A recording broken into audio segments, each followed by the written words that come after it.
Hello, and thanks for tuning in to the NASA SpaceX Crew 5 mission, a long-duration rotational mission to the International Space Station. I'm Kate Tice, Quality Systems Engineering Manager here at SpaceX, and I'm joined by NASA's Sandra Jones. Now, we're just a few hours away from the final approach of docking to Dragon to the International Space Station. The crew is awake and ready to monitor the final steps, so let's recap the mission thus far. Yesterday, launch day preparations started early for our crew members. About 4 hours prior to launch, the crew completed their final medical checks before joining the SpaceX team to get into their spacesuits. After suit up in the NASA operations and checkout building, the crew walked out, waving some final farewells to their family and friends who were waiting outside. The next destination for the crew was, of course, the launch pad. It was about a 20-minute Tesla ride to pad 39A, where the Falcon 9 and Crew Dragon spacecraft were waiting for them. 2.5 hours prior to launch, the crew ingressed or entered the Crew Dragon spacecraft, walking over that crew access arm, getting a last look out of those windows at Florida's Space Coast, and heading into the White Room and the vehicle. 40 minutes prior to launch, that crew access arm retracted, and at T-minus 35 minutes before liftoff, the launch escape system was armed, allowing the crew to escape the Falcon 9 on the launch pad or upon ascent should there be any anomaly with the vehicle. But it was not needed as we saw a smooth ride into orbit. With 35 minutes to go until launch, propellant loading began, filling the fuel tanks for those 9 Merlin 1D engines. And just about 5 minutes before launch, Dragon entered terminal count, meaning its onboard computers took control of the vehicle. And as we just saw on your screen a couple seconds ago, at 12 p.m., noon Eastern, 9 a.m. Pacific time, those 9 Merlin 1D engines ignited and Falcon 9 lifted off from Space Launch Complex 39A, marking the 6th time humans rode Dragon into orbit. With Falcon 9 first stage at full power, our crew began their journey to the International Space Station. Just after the T+9 minute mark, the first stage landed on the autonomous spaceport drone ship stationed out in the Atlantic Ocean. A couple minutes after that, we had spacecraft separation, where we saw Dragon finally flying free. And about 40 minutes after liftoff at 9:49 a.m. Pacific time, Dragon executed the phase burn. This was the first of 5 major burns required to raise Dragon's orbit and position it for approach to the International Space Station. Dragon raised its orbit using the Draco thrusters over the last several hours as it chases down the International Space Station. And just a few hours ago, the boost burn took place at 6:31 a.m. Pacific time. The boost burn put our crew in an orbit where Dragon's apogee, or highest point, will be 10 kilometers lower than the station. After that, we executed the close co-elliptic burn at 7:16 a.m. Pacific. The close burn placed Dragon on an orbit roughly co-elliptic with the space station, meaning it was maintaining an orbit roughly 10 kilometers lower than the station the entire way around Earth. That's in contrast to only being 10 kilometers lower than the station during Dragon's apogee, or the highest point in its orbit, which is achieved by the boost burn. And from there, at 8:26 a.m., we executed the 4th major maneuver known as the transfer burn. This is where we're raising Dragon's apogee, or highest point of its orbit, to just 2.5 kilometers lower than station. Then we rounded everything out with a final co-elliptic burn at 9:12 a.m. Pacific time to once again maintain a constant orbit lower than the station, this time just 2.5 kilometers below. This was a shorter burn lasting just over 30 seconds. Now we're getting into the approach initiation and final stages of Dragon's rendezvous with the space station. This is also where we start integrated operations between the Dragon control team here in Hawthorne and the space station flight controllers in Mission Control Houston. The teams will transition to integrated operations roughly 45 minutes prior to approach initiation, which has already happened.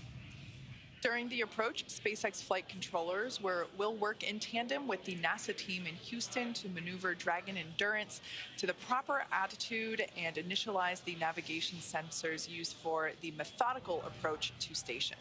Now, they'll also activate and test out a number of systems on Dragon, including the bidirectional communications with the station using the C2V2 system.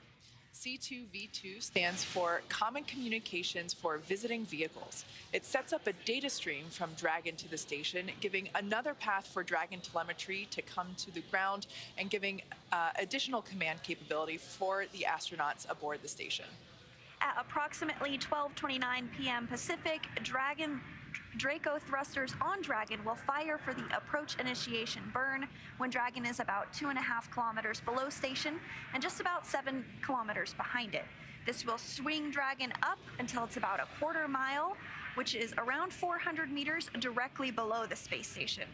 This maneuver will also move Dragon inside one of 2 checkpoints around the station that requires a set of go, no-go poles with the different control teams.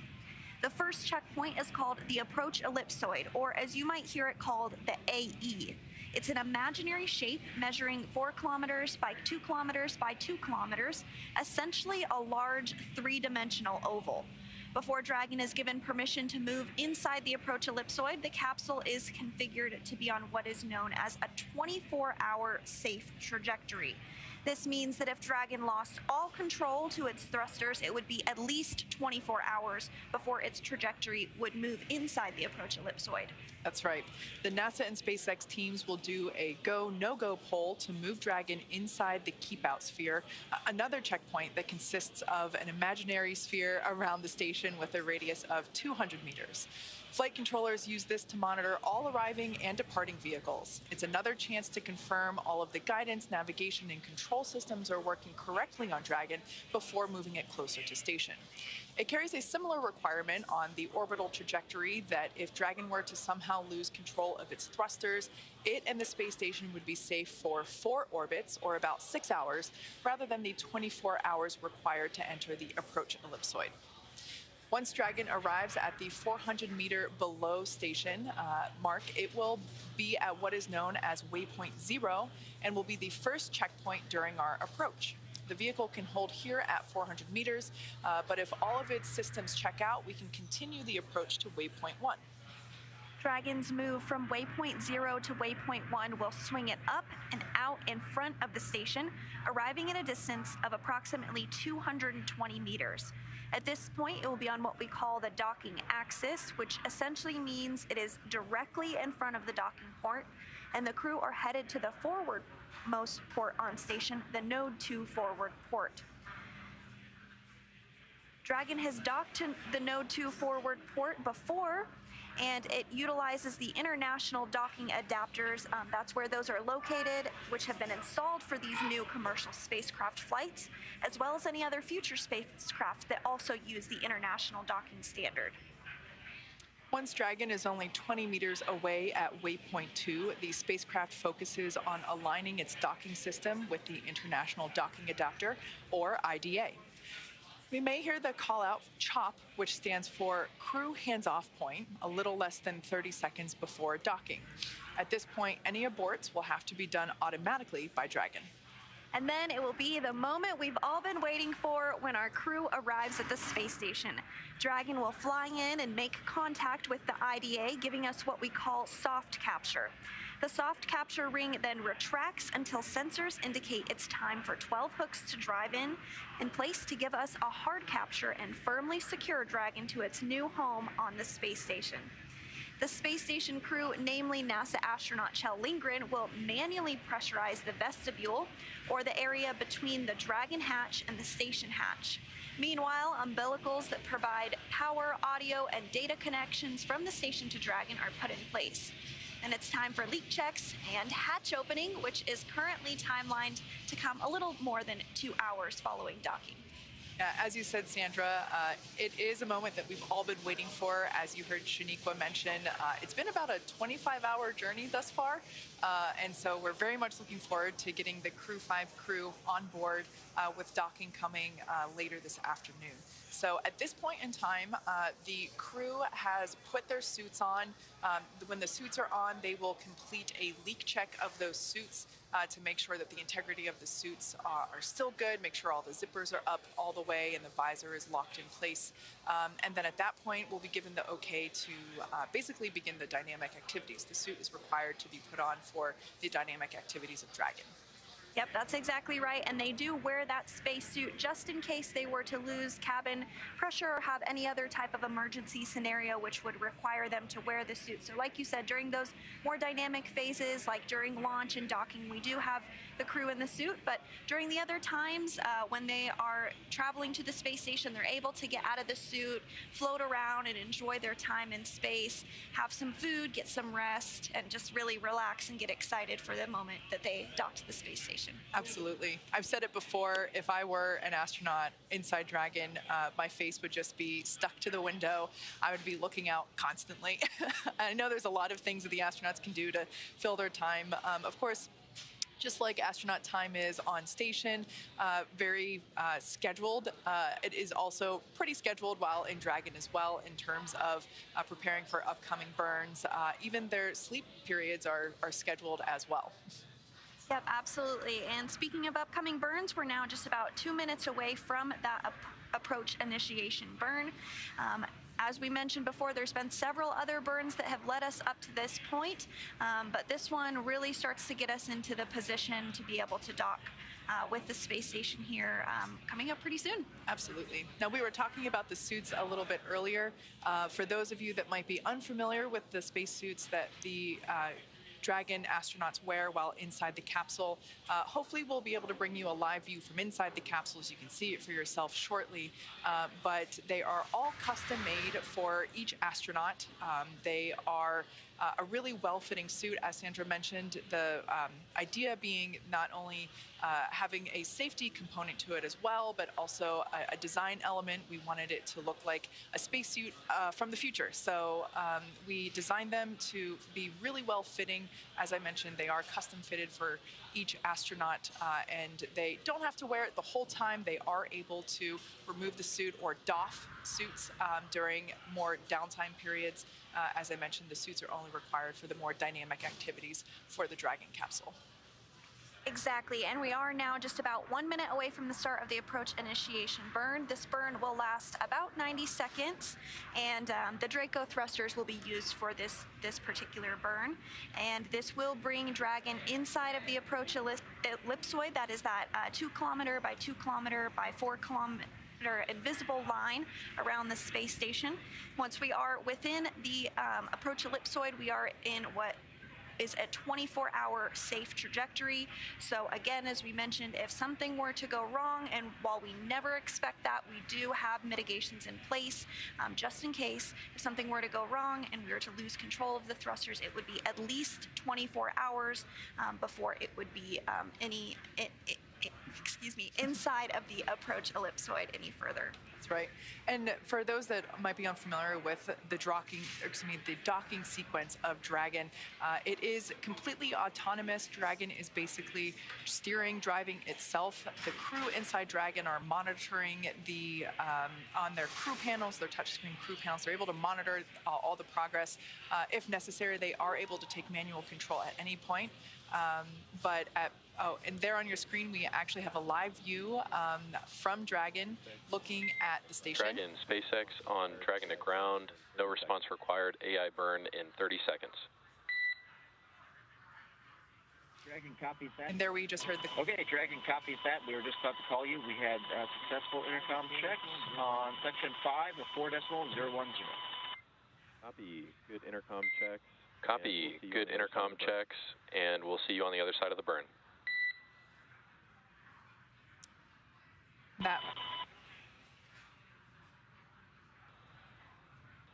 So that was just mission control here in Hawthorne, which you see there on your screen, just letting Dragon know that they were 30 seconds away from the approach initiation burn.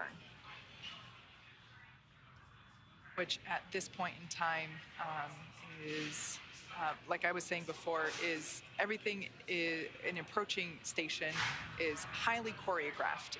Everything is super controlled to make sure that the safety of the station, the safety of the Dragon crew is first and foremost.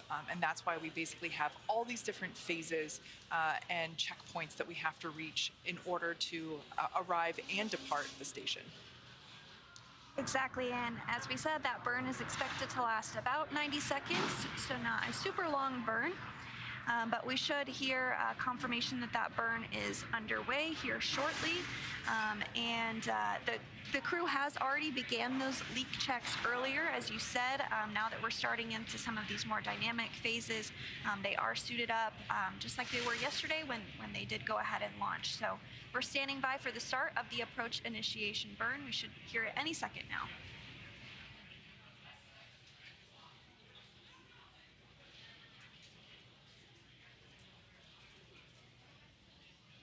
And the Draco thrusters on Dragon have just started to fire for the approach initiation burn. Dragon is currently about 2.5 kilometers below station and just about 7 kilometers behind it. This burn is going to swing Dragon up until it's about 400 meters or about a quarter mile directly below the station. SpaceX on the big loop, approach initiation complete and nominal. As a reminder, you may now review your impulsive retreat recovery cue cards if desired.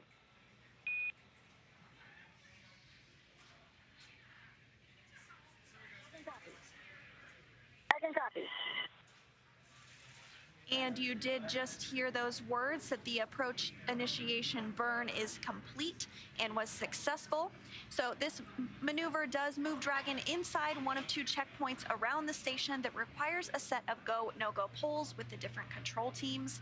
The first checkout is called the approach ellipsoid, which we've been chatting a bit about, and you may hear it called the AE. It's an imaginary shape measuring 4 kilometers by 2 kilometers by 2 kilometers, essentially a large 3-dimensional oval. And before Dragon is given permission to move inside the approach ellipsoid, the capsule is configured to be on what is known as a 24-hour safe trajectory, which again means that if Dragon lost all control to its Dragon, thrusters... SpaceX on Dragon to ground for waste system.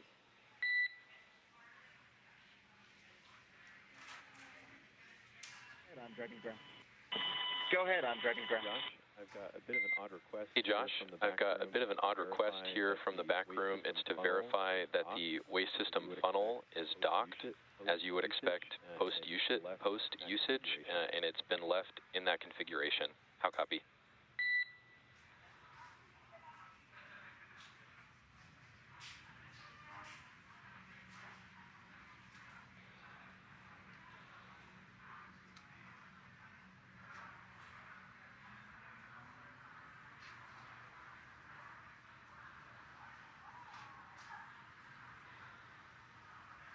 So again, Dragon is now within the approach ellipsoid, which means that if Dragon lost all control to its thrusters, it would be at least... SpaceX Dragon on Dragon to ground. We just confirmed that after the last usage, it was plugged back in firmly and velcroed into place. Let us know if you need us to get out of the seat and confirm. Thanks for the confirmation, Josh. That's good enough. Thanks for the confirmation, Josh. That's good enough for us at the moment, and we'll stand by for your completion of suit donning.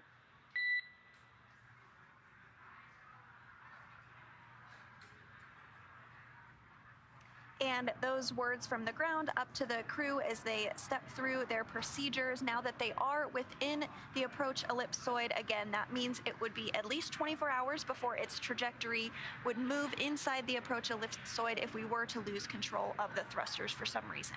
That's right. So as you heard a little bit ago, we did have that approach initiation. Dragon does have the ability to perform a mid-course maneuver about halfway through the journey to waypoint 0, and that's just to help ensure that Dragon is positioned correctly under the station 400 meters below. About halfway from our starting point of approach initiation to waypoint 0, Dragon will execute a small mid-course maneuver, and this is just to fine-tune our approach to ensure we're targeting a precise 0.400 meters directly below the station. Yeah.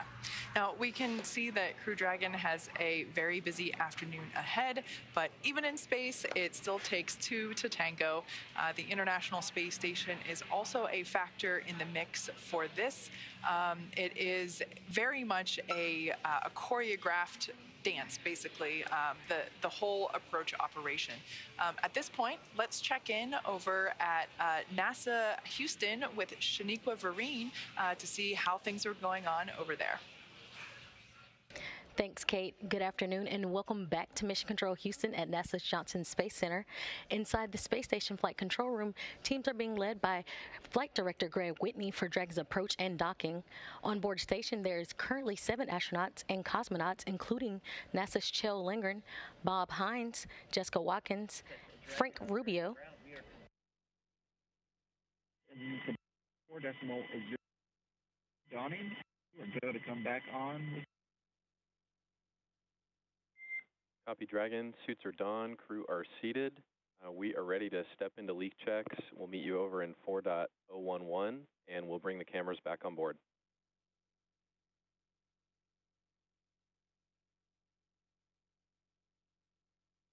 Copy. Stepping into 4.011.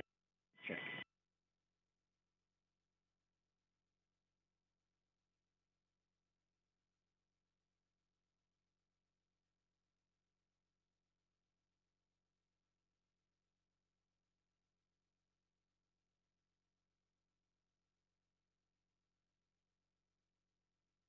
And you just heard confirmation from the crew to the core in Mission Control SpaceX.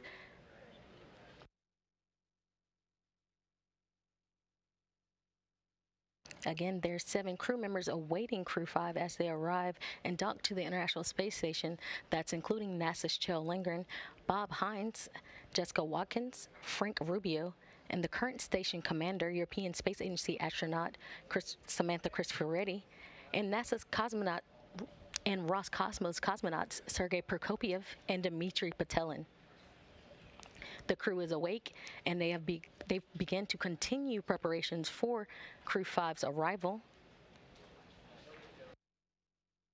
NASA astronaut Kjell Lindgren will be primed to set up laptops to monitor the approach and docking of Crew 5 on the ground. On Crew 5, on the ground, teams will work together to feather solar arrays about 3 hours prior to docking, which is a multi-step process which protects the arrays from plumes and keeps them safe when the vehicle arrive. About 1.5 hours ahead of docking, around 2 p.m. Central Time, we just passed that mark, we will hand over control of station's thrusters to Russian gyroscopes so station can have a finer tune out of control while Dragon approaches. Once soft dock is complete, we will hand control back to the U.S. gyroscopes. The teams on the ground in Mission Control Houston and the systems on board the station remain go to receive Dragon, and we're looking for a docking time of 3:57 p.m. Central Time, 4:57 p.m. Eastern Time. That's the latest from Mission Control Houston. Back over to you, Hawthorne.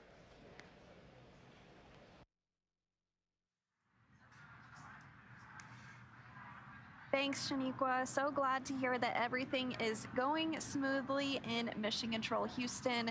And as you have this view of Mission Control Houston there, you could see one of our flight consoles, the Cronus console, and they are in charge of all of the cameras and videos and help configure that throughout the International Space Station.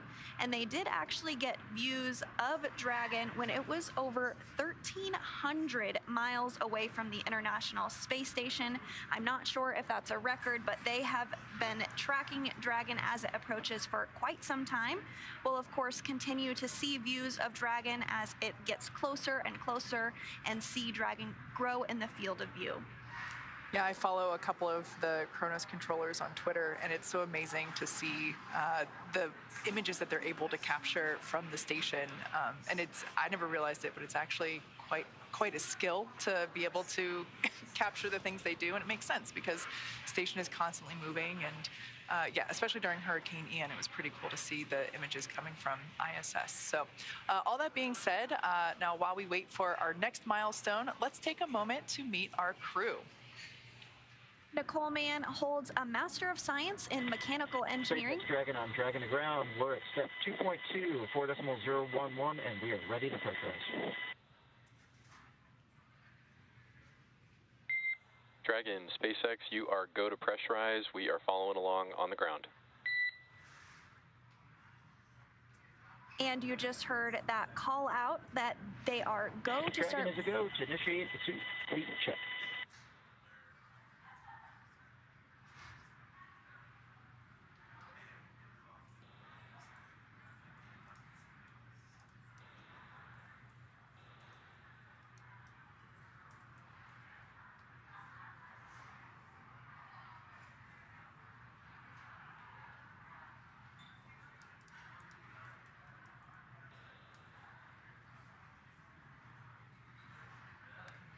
And we did hear that those suit leak checks are underway. During the more dynamic phases of flight, we do have the crew get suited up into their spacesuits, and right now we are running through a suit leak check, making sure that it can get pressurized to the right levels that we need it to be, should that be necessary for any reason. So let's continue to learn a little bit more about our crew as they step through those procedures. We do have Nicole Mann on board of Crew 5. She holds a Master of Science in Mechanical Engineering and is a colonel in the Marine Corps. She was an FA-18 Hornet and Super Hornet test pilot and deployed twice aboard aircraft carriers in support of combat operations in Iraq and Afghanistan. Nicole was selected by NASA in June of 2013, and in the years that followed, led the astronaut corps in the development of hardware in the Artemis program. Today, the Crew 5 commander will be flying into space. Well, she is in space now. She's in space for the very first time, and once she reaches the space station here shortly, she will be the very first Native American woman to stay on station. Now, Josh Cassada, our pilot, he grew up in White Bear Lake, Minnesota. The physicist and U.S. Navy test pilot flew the P-3C and the P-8A and flew in 23 combat missions. He later became an instructor at the U.S. Naval Test Pilot School, which is a common path military officers take to join NASA. Cassada is one of more than 100 graduates who became astronauts, going all the way back to the Mercury program. Now, more recently, he served as capsule commander in mission control, but today he is the pilot on board Dragon. Next up is Koichi Wakata, who is one of the mission specialists. He's a Japanese astronaut who has a doctorate in aerospace engineering, and in 1996 became the first Japanese mission specialist aboard the Space Shuttle Endeavour for STS-72. Altogether, Koichi has flown in 4 Space Shuttle missions, a Russian Soyuz, and was on a long-duration stay aboard the International Space Station. During his 2-decade career as an astronaut, Koichi has spent 11 months in space. And our second mission specialist on Crew 5, Russian cosmonaut Anna Kikina. She was born in Russia and graduated with honors from the Novosibirsk. SpaceX Dragon, we saw 4 good suit leak checks, and those numbers look great. Dragon, SpaceX, we see all the same, 4 good leak checks, and we've got a healthy vehicle headed towards the mid-course maneuver 13 minutes from now. All right, so we just heard there that they had Sounds great. 4 good suit leak checks, so we are continuing ahead. Now, Anna in 2012 officially became a candidate for the position of test cosmonaut. Crew 5 will be her first flight into space as part of the recent resumption of integrated crews on U.S. Crew spacecraft and the Russian Soyuz with the Russian State Space Corporation Roscosmos. That's right. So as we mentioned, we do have 3 first-time flyers, and then Koichi Wakata is our veteran astronaut on board. But yesterday, it was really great to see as the crew got into orbit. They had their zero-G indicator. So cool. This is a tradition amongst crews who have some type of indicator that shows them once they have reached the microgravity environment of space. And so yesterday, we did get a glimpse of it. It was a small stuffed Einstein doll, and we had some great words from NASA astronaut Josh Cassada, who shared the significance of that zero-G indicator. If you didn't catch it live yesterday, I highly recommend going back and checking it out in the broadcast. It was pretty special. Yeah, it was really touching. I also loved that during the launch broadcast, Bob Behnken, who was one of our 2 space dads that flew on the NASA SpaceX Demo 2 mission, actually brought the zero-G indicator from that mission, his son's sequined stuffed dinosaur named Tremor. Many of us here at SpaceX and probably also at NASA, we have a replica Tremor at our desks, and so it was really special and cool to see the real Tremor on the launch broadcast yesterday. Yeah, that was very special, absolutely. And speaking of the launch broadcast yesterday, we also talked about the 50th SpaceX suit. We had a helmet that we were able to talk about, and Jesse shared some great information on that. But the 50th SpaceX suit, that's quite the milestone. Yeah, it definitely is. As I mentioned before, they were designed in-house. They are built in-house by hand by our very skilled team of spacesuit technicians and engineers. It's quite an accomplishment to basically be able to provide each astronaut with their own unique suit. As I mentioned earlier, they are custom fitted to each astronaut. So there is no option to switch them out or mix them up during flight. Of course, they are safely stowed away whenever the astronauts are not wearing them. But we're really proud that we were able to design and build and test a spacesuit of the future, and each Crew Dragon astronaut gets one of their own for each mission. Absolutely. And as we did mention just a couple of minutes ago, we did have 4 good suit leak checks, which is just checking off another milestone as we approach the International Space Station ahead of docking. Now, if you are following along with us and would like to ask a question, please be sure to do so. You can use the hashtag AskNASA, and we'll answer as many as we can while we're on air. So let's see if we have any Ask NASA questions right now that have came in. All right, it looks like we do have one from Bob O'Dare Jr., who wants to know, what time did Crew 5 wake up?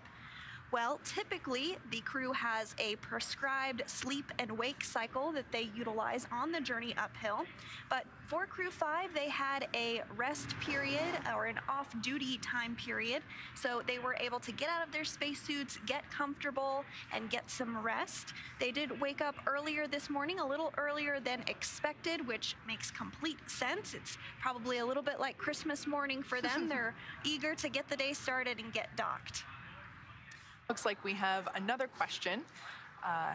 What kind of meals do the astronauts eat prior to docking? Do they get to choose their meals? And this comes to us from KC7Z1E. So the crew has a variety of different meals that they have the option to eat while they are in space. Now, there is 2 real different types of meals it's important to distinguish between. While in Dragon, they have something similar to an MRE or a meal ready to eat that they can easily eat on the journey uphill. Once they do arrive to the space station, they have rehydratable food that has been dehydrated in our food lab in Houston. And they have a variety of different foods that they can eat: macaroni and cheese, different meat products, pasta. Our food scientists really try and keep the menu different for the crew so that they are excited about what they have to eat. If you think about, they're up there for 6 months at a time. Oftentimes they don't have a lot of fresh fruits and vegetables. Those things can come up occasionally on cargo resupply missions, but we do hear a lot from the crew that that's something that they miss. So the food scientists in the food lab do try and keep it very interesting and help the crew be excited about their food. And then, of course, the crew will plan out their menu and the meals that they would like before their mission. And sometimes they'll swap out with it is the International Space Station, so we do have an international crew. So that comes with different types of foods for those different areas. So sometimes there's some trading back and forth that goes on as well. Yeah, I love the Twitter feed come the holiday seasons for the International Space Station because we see the crew actually sharing meals together, really just like passing things around so that everybody can get a taste for whatever holiday it is being celebrated on the ISS. And I like that the crew gets to share a taste of home and also get to maybe try some new flavors as well. Yes, exactly. All right, it looks like we have another question from Hillary. And she said, I heard earlier in the broadcast that some science payloads were flying up on Dragon with Crew 5, but missed the details. What new experiments are they carrying up to the space station? Well, we could talk about this question for the rest of the broadcast because it truly is the International Space Station, and the point of it is to do science research and investigations. So throughout the Crew 5 mission, there's over 200 science experiments that the crew is going to work on. So of course, we can't get into all the details about those, but I do highly encourage folks to follow along with us on social media. The ISS research account goes through a lot of that. And then we just had the 2022 version of Benefits for Humanity come out that looks lists so cool. Yeah. a plethora of science that has been done on board the space station and how it directly benefits us here on Earth. So check that out if you're interested. But some of the highlights are life science in cardiovascular health, particularly bioprinting and fluid behavior and microgravity to help prepare for human exploration beyond low Earth orbit and to benefit life here on Earth, like I said. Super cool. Now, the next milestone that we have coming up for the crew is that mid-course maneuver. That's coming up in a little over 3 minutes. As we mentioned before, this is an opportunity to make sure that the Dragon spacecraft is still on the right trajectory, heading toward the International Space Station. Everything is super choreographed and controlled as Dragon approaches and also when it departs space station. So basically, the next couple hours are filled with various maneuvers, burns, and checkpoints that Dragon has to get through and approvals in order to ultimately make that final contact with the station. And then a couple of other things are going to happen as we continue to get closer to the space station. Once we do dock in a short time from now, there will be the soft dock that happens first, and that is when we have initial capture and contact with space station. And then a short time later, the hooks will drive in, which connects us through a hard mate to the space station. And that's when all 12 of those hooks will clamp together and we'll have that great connection. And it does happen in 2 sets of 6. So we'll see the first 6 close and then the next 6. But like you said, we're still a little ways away from that. We are looking ahead to the mid-course maneuver here in just a couple of minutes from now. That's right. There on your screen, you can see Mission Control here in Hawthorne. Sandra and I are sitting on the 2nd floor in SpaceX headquarters, and that Mission Control Center is just over our shoulders here. That is where the SpaceX team is monitoring Dragon and the crew. It's also only half of the puzzle piece. Of course, the Mission Control Center over at Houston is also part of the mix. We had updates from Shaniqua Vereen earlier in the broadcast, and it really goes to show, as I mentioned before, just everything being highly controlled. Both teams very integrated with these operations, along with the crew in space. Earlier, we heard some communication happening between here Mission Control as well as Dragon. Though that communication that we heard was actually with the SpaceX Crew Operations and Resources Engineer, or CORE. That person for this shift right now is Jake Vendel. Of course, we have people on console 24/7 while Dragon is in orbit. And so we basically have various shifts, and this shift's core is Jake Vendel. And there are actually, you see him on the left-hand side of your screen. And we are hearing that we're just about a minute away from the start of the mid-course maneuver. Again, this can be a small burn or it could be a significant correction. It really just fine-tunes the approach to reach waypoint 0. And so that swing from approach initiation to waypoint 0 is pretty big. So this is just that chance to really fine tune, make sure everything is looking as it should as we move ahead to docking. Absolutely. Now, as we mentioned before, we are taking your questions, so reach out to us on Twitter using the hashtag AskNASA. We would like to take as many questions as we can get through. We are a little bit more than an hour away from docking of crew to station. And yeah, we've taken a couple questions so far, and we would love to get more as the broadcast continues. So we are standing by to hear that mid-course maneuver has begun.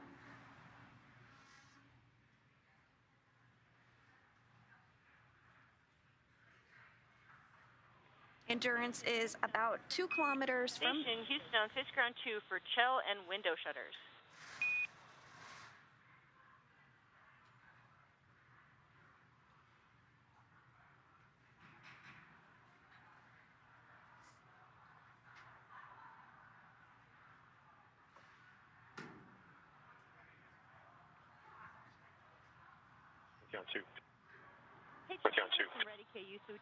Hey, Chell, we've had some ready KU, so we just wanted to confirm that you're able to get those window shutters closed in cupola and lab.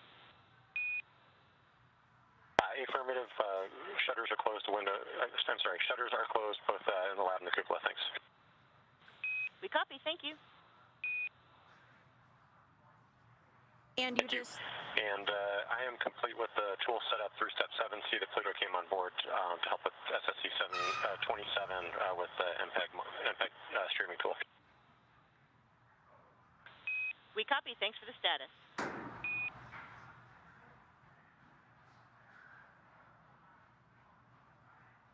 And you just heard those words from the ground up to NASA astronaut Chell Lindgren discussing the shutters in the cupola. The cupola is that window to the world.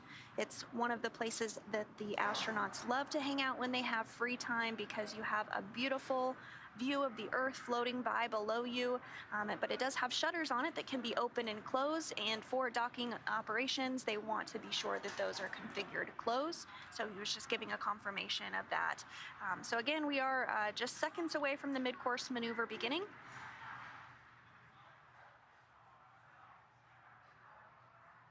And the mid-course maneuver is underway.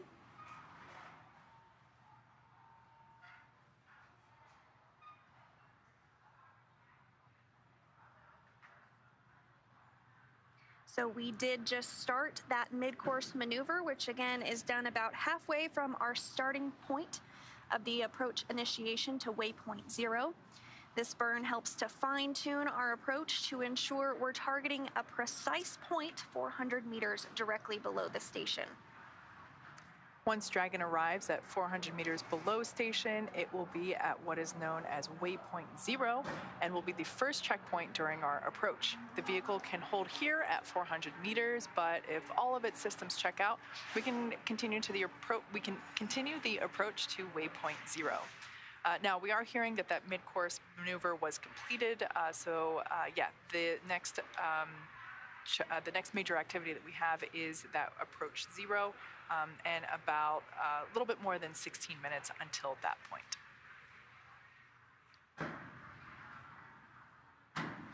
And so once Endurance does dock to the space station, this will be its second time docking to the space station. It last docked there just shy of a year ago on November 11th of 2021, and that was with Crew 3, of course, and that was NASA astronauts Rajachari. Dragon, SpaceX on the big loop, mid-course correction maneuver complete and nominal. Trajectory is converged on waypoint 0. I can copy.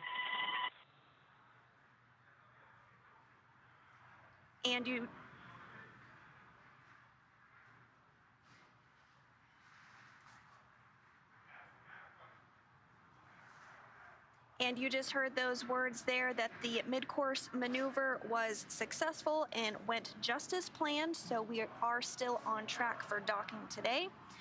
As I was saying, so once Endurance docks, this will be its second time on station. It last docked there on November 11th of 2021, and it just undocked on May 5th of this year, so it hasn't even been a year since it's been on station. So pretty neat that it's going to be back again. All right, so as we mentioned, we are taking your questions on social media using the hashtag AskNASA, and it looks like we have another one coming our way. This one comes to us from Jordan T. How fast is Drew Dragon, although I like that name, I think it's a typo, Crew Dragon traveling at the time of docking? Yeah, this is a great question. In order to catch up and really stay in orbit, it has to be going just as fast as the International Space Station, which is about 17,500 miles per hour.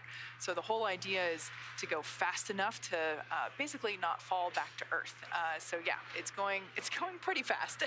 And it's incredible to think that it really gets up to that velocity in just a matter of minutes after it lifts off from Earth. That's right, and it looks like we do have another question here that is asking, why does the flight to the space station take 24 hours? So we did touch on this earlier. It's all based upon the phasing and where the International Space Station is at the time of launch. We do launch from the Kennedy Space Center in Florida, so depending on when that launch window is, sometimes it can be a shorter launch to docking phasing, sometimes it's a little bit longer. For this particular one, it's going to be about 29 hours from launch to docking. Yeah. Similarly, on Dragon's ride home, it kind of depends on a lot of things. Orbital mechanics being one of them, but also weather. So sometimes the return journey to Earth can take a matter of a couple of hours, or excuse me, a few hours to, depending on weather at the splashdown locations, could take up to 24 or even a few more hours. So yeah, everything really has to do with orbital mechanics and trying to get to the right place at the right time. And as we mentioned during the launch broadcast, everything has to be super precise and really instantaneous because the Dragon is catching up to the space station. Those orbital mechanics really dictate down to the millisecond the moment that Falcon 9 has to lift off with the capsule. Exactly right. And here coming up soon, we should start to get some views of Dragon as it approaches the space station, or we might be able to get some views from Dragon of the space station. So looking forward to seeing those views here shortly. And there it is. There's the International Space Station as seen from Dragon. As it approaches, we'll continue to see this grow larger and larger in the frame of view. And now this great view from inside the Dragon capsule. Yeah, this is our first look inside capsule this morning. As we mentioned before, the crew put their suits on. We got through 4 successful suit leak checks, and there we can see the same panels that the crew is using to monitor. So when we hear the crew communicating, they might be saying that we're go for section 4 or we're in step 2.6. It's right there in front of your eyes. You can see the procedure that they are also running through and monitoring. Now on either side of the procedure screen was a cool visualization of which thruster is firing when. So kind of a nice visual to be able to tell how Dragon is steering itself. Absolutely, and in this view here of the International Space Station, you can make out the solar arrays. Those are those pieces on either side. Now, right now, Dragon is getting its power from its own solar arrays that are found on the trunk of the vehicle. But once it does dock to space station, some umbilicals will be hooked up, which will provide power from the space station. So at that point, Dragon will be configured to be receiving its power from the space station.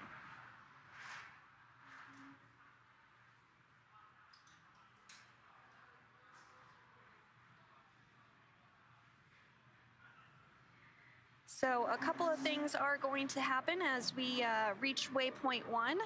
The sensors on Dragon are going to basically lock on the forward docking port, and that is really the target that we're going for. And then once it is locked on, it will automatically deploy the soft capture ring. Again, that ring is composed of a ring. Dragon, SpaceX on the big loop. Ground is go for approach 0, and we will enable the maneuver shortly. Expected start time is 2017 UTC. Dragon will continue approach through waypoint 1 toward waypoint 2.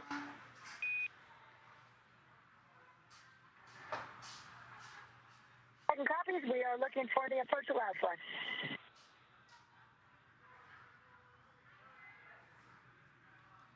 And you just heard those words that we are continuing the approach towards waypoint 0. This is that first checkpoint that we will have today, and we'll be able to proceed, or we could hold here if we needed to. So at this point, if we did lose control of Dragon for some reason, it would be at least 4 orbits or about 6 hours before we would move inside the keep out sphere.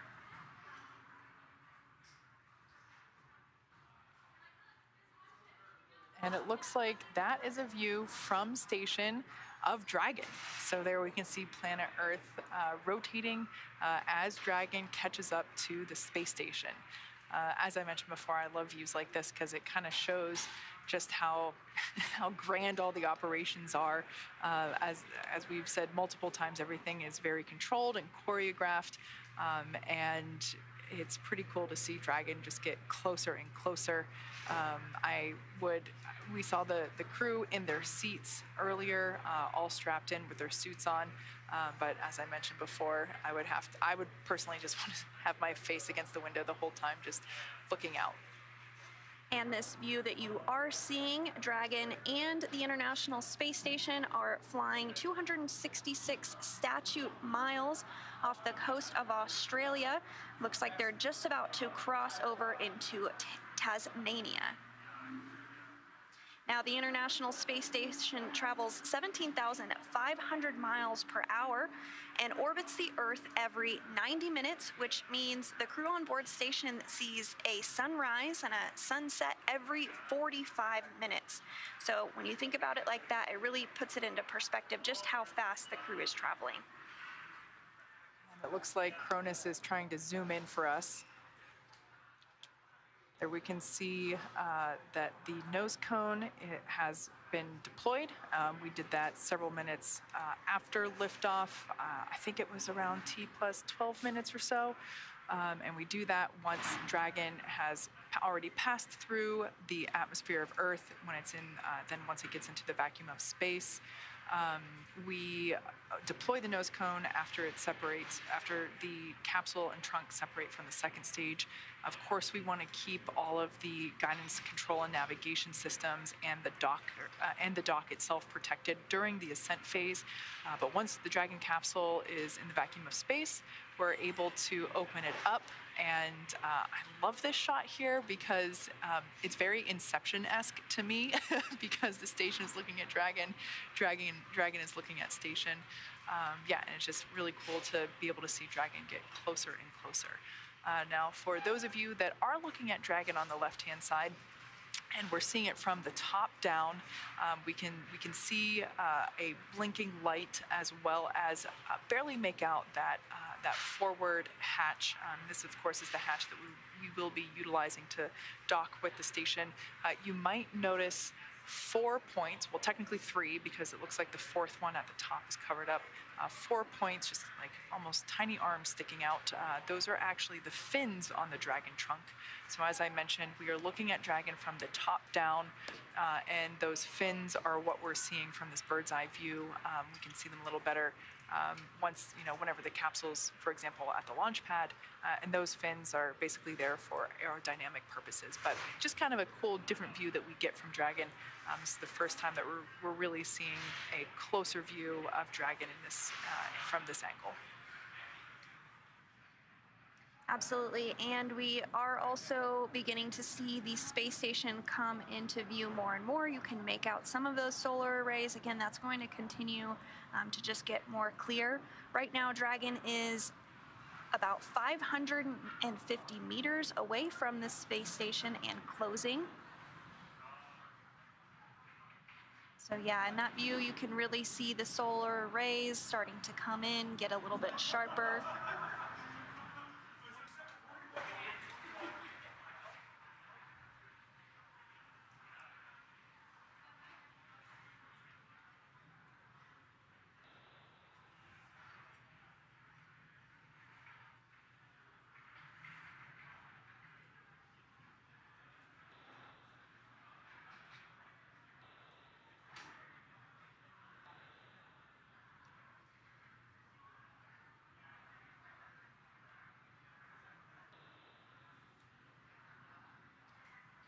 So we are looking ahead to the next major milestone, which will be waypoint 0, when we're about 400 meters away from the International Space Station.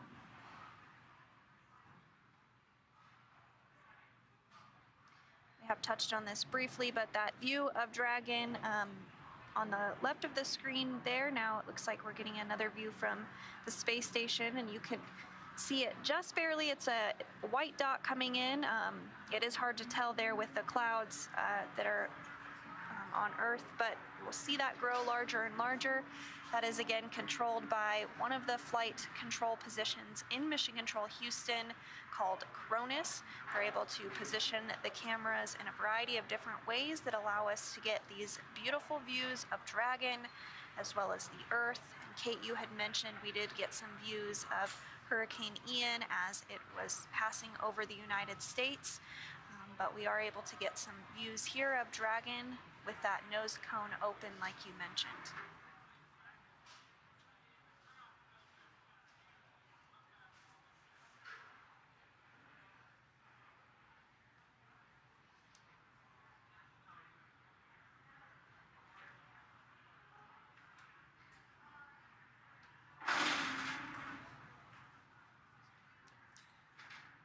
Might hear some background noise behind Sandra and myself. We are located here at SpaceX headquarters in Hawthorne, California.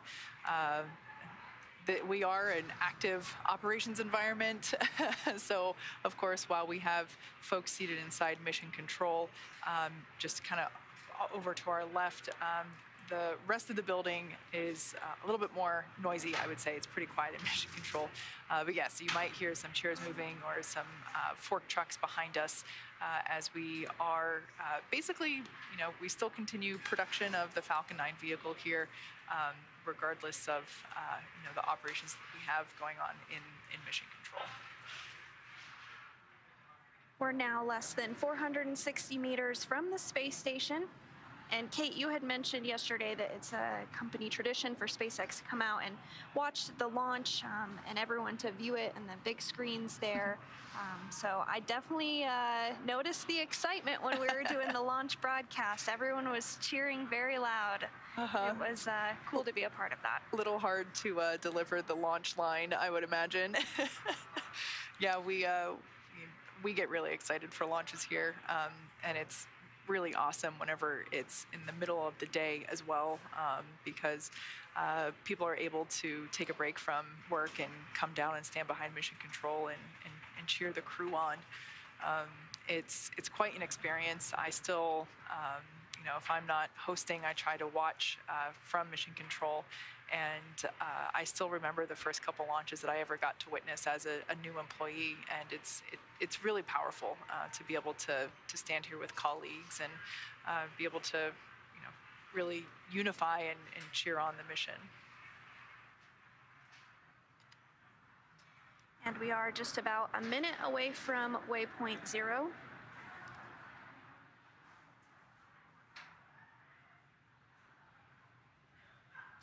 ...427 meters away from the International Space Station.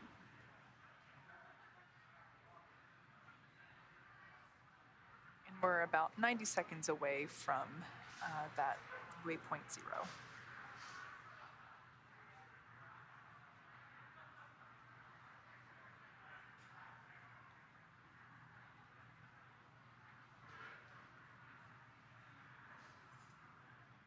As we've mentioned before, waypoint 0 basically means that Dragon is directly below the station by about 400 meters.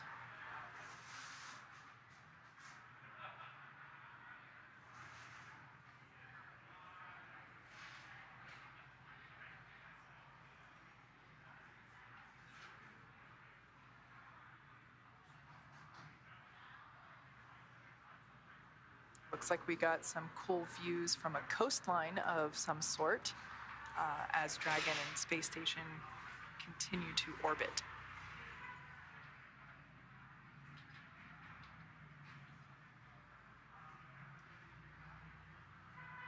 The International Space Station is flying over some beautiful views. Like you mentioned, it's 262 statute miles, approaching Port Via as well as Fiji. So that explains the beautiful, beautiful views we were seeing. That's certainly a location name I can recognize.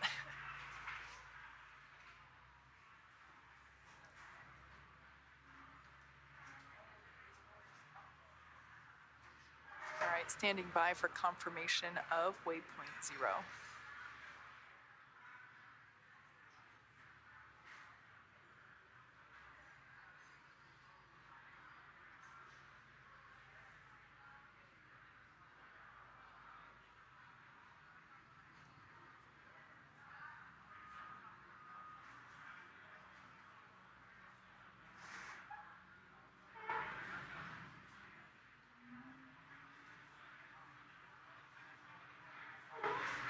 And we have just reached waypoint 0, which means Dragon is now 400 meters directly below the space station.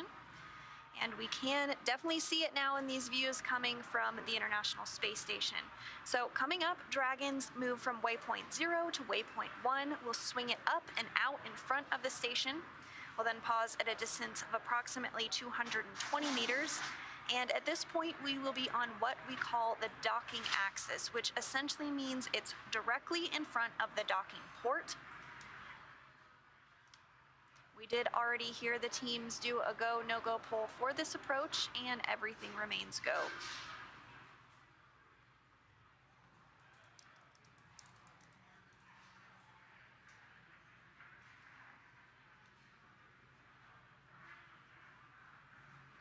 At this time, Dragon is now 392 meters away from the International Space Station.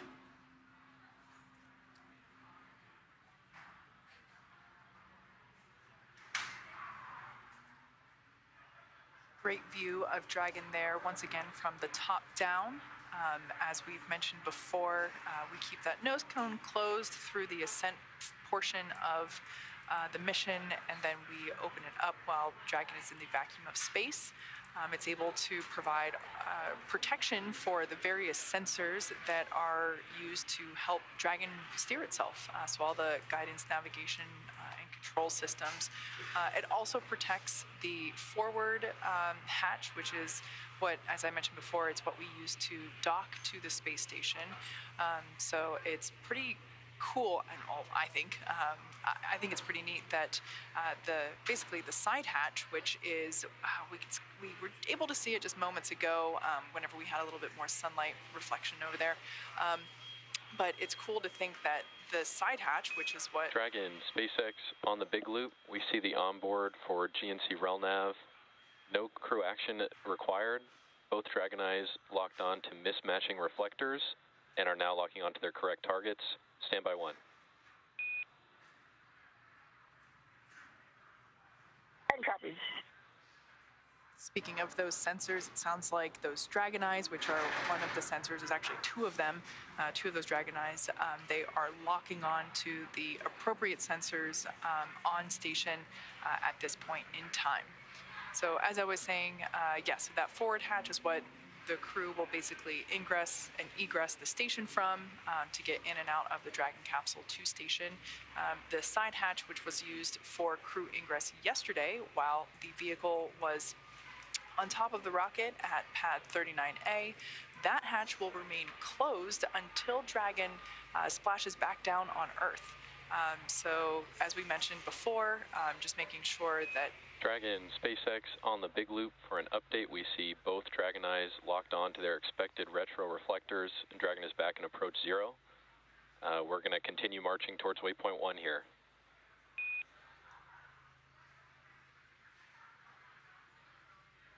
Dragon copies, we see approach 0 and good Dragon eye.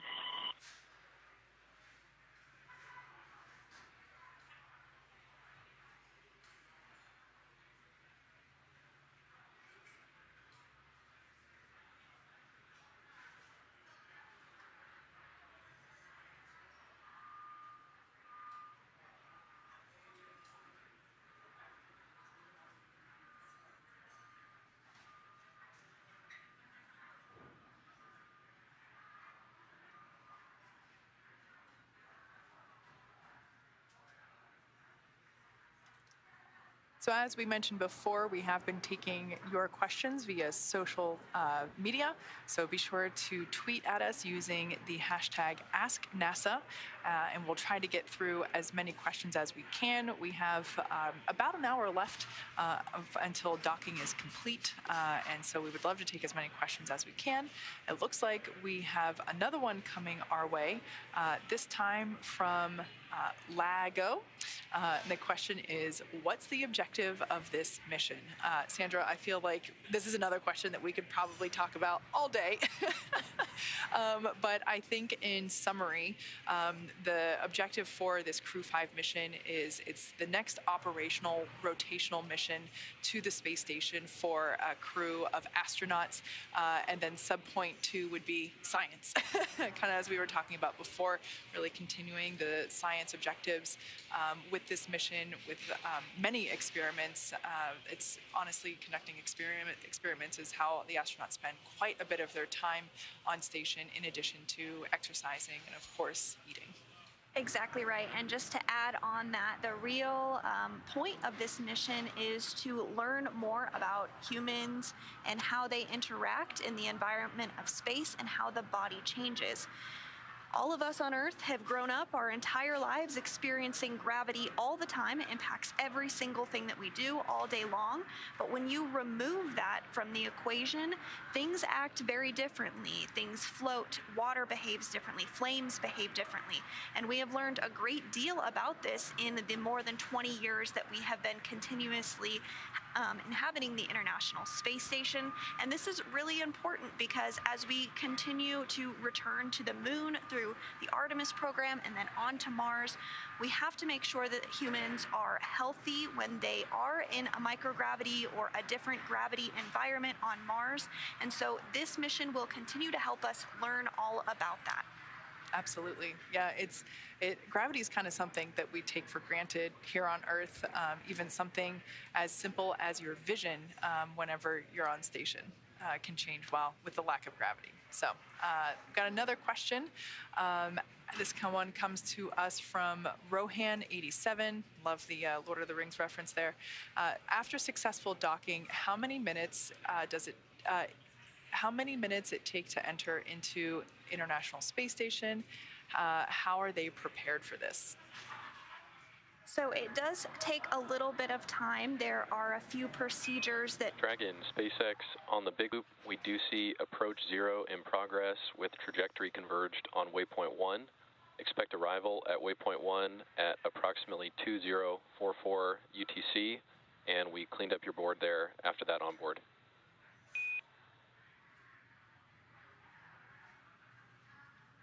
Copies, and we see the cleanup. Thanks.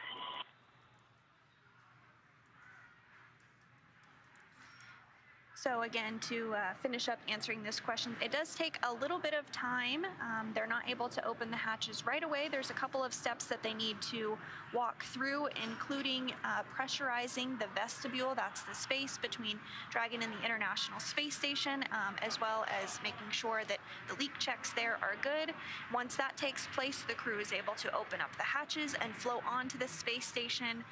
So that takes a little less than 2 hours in total. Now, we just heard moments ago that was communication between the crew and SpaceX core here at Mission Control Hawthorne, just indicating that we'll hit the next waypoint, so that would be waypoint 1. We're expecting to hit that at basically 1:44 p.m. Pacific time, so about 20 minutes from now.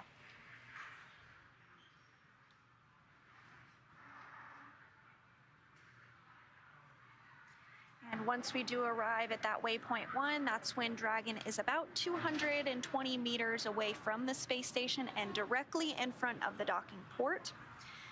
The crew is docking to the Node 2 forward port during today's mission.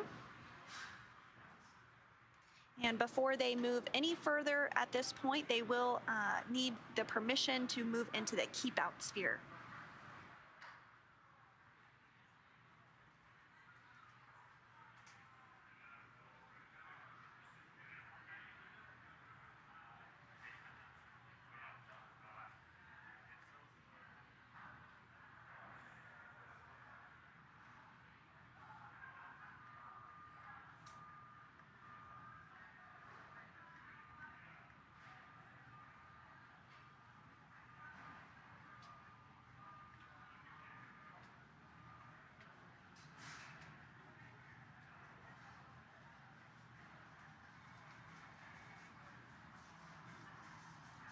Dragon now closing in on 300 meters from the International Space Station.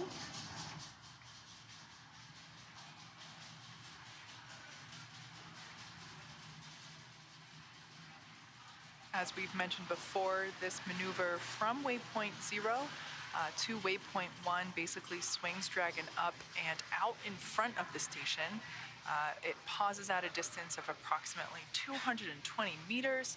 At that point, it will be on what we call the docking axis, which essentially means that it's directly in front of the docking port.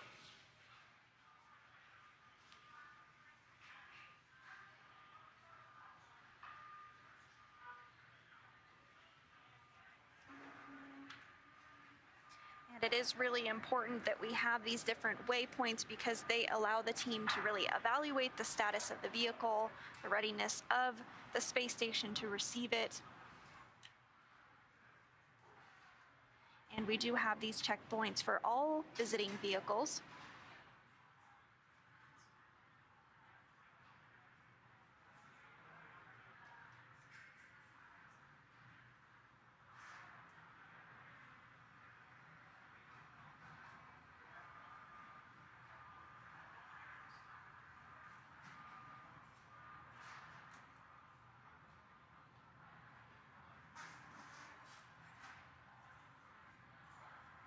And we're continuing to get good views of Dragon as it approaches the International Space Station.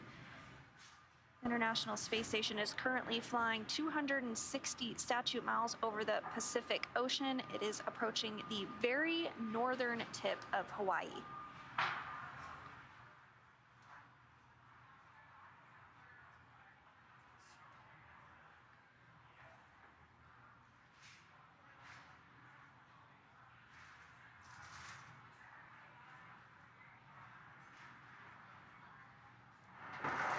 As we've mentioned before, SpaceX flight controllers, which are based here in Hawthorne, are working in tandem with the NASA team in Houston to make sure that everything is going accordingly with Dragon as it continues this controlled approach to station.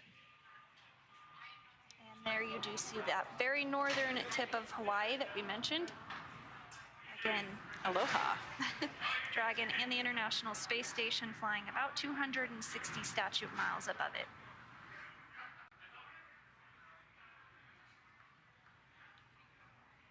There on the left-hand side of your screen is SpaceX core Jake Vendel.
And as a reminder, we are continuing to take your questions using the social media hashtag, on social media rather, using the hashtag AskNASA. So please do send in your questions. We'd love to answer them for you. We do have a question from Ashley who wants to know, even though the astronauts are in zero gravity, can they feel the speed of the Dragon? Yeah, that's a good question. Generally, no. So once they are basically, at velocity inside Dragon, you don't really feel how fast it's going. It's very similar to whenever you're in a car.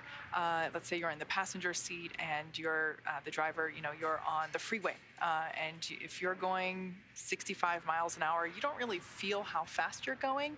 You might be able to see it based on looking out the window, but generally speaking, you don't feel it unless if there is a change in that velocity. So if there's braking or if there's acceleration. So similarly to Dragon, they might be able to feel.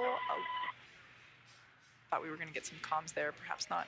They might be able to feel changes in velocity, but because they are also going as fast as the Dragon capsule itself, they really can't feel that they're actually going 17,500 miles per hour. And that's, of course, at this point in the mission now. Now, yesterday during launch is a little bit of a different story because the crew, like you said, is experiencing that change in acceleration. So at that point, they are able to really feel those G's that they're pulling as they do travel a lot faster than they were on the launch pad before they blasted off. Absolutely.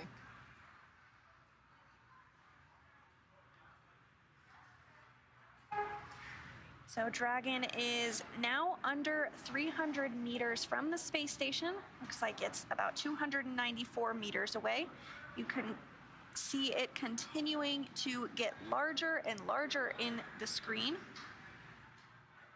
This is a really cool shot because now we have something for a frame of reference other than planet Earth. So this view from a camera on the port truss segment of the station, you are just barely seeing the Japanese robotic arm in the very center of the screen there, as well as part of the Japanese logistics module on the right that houses some experiments conducted aboard the space station. So one of our crew members for this flight is Koichi Wakata, who is an astronaut from the Japanese Aerospace Exploration Agency.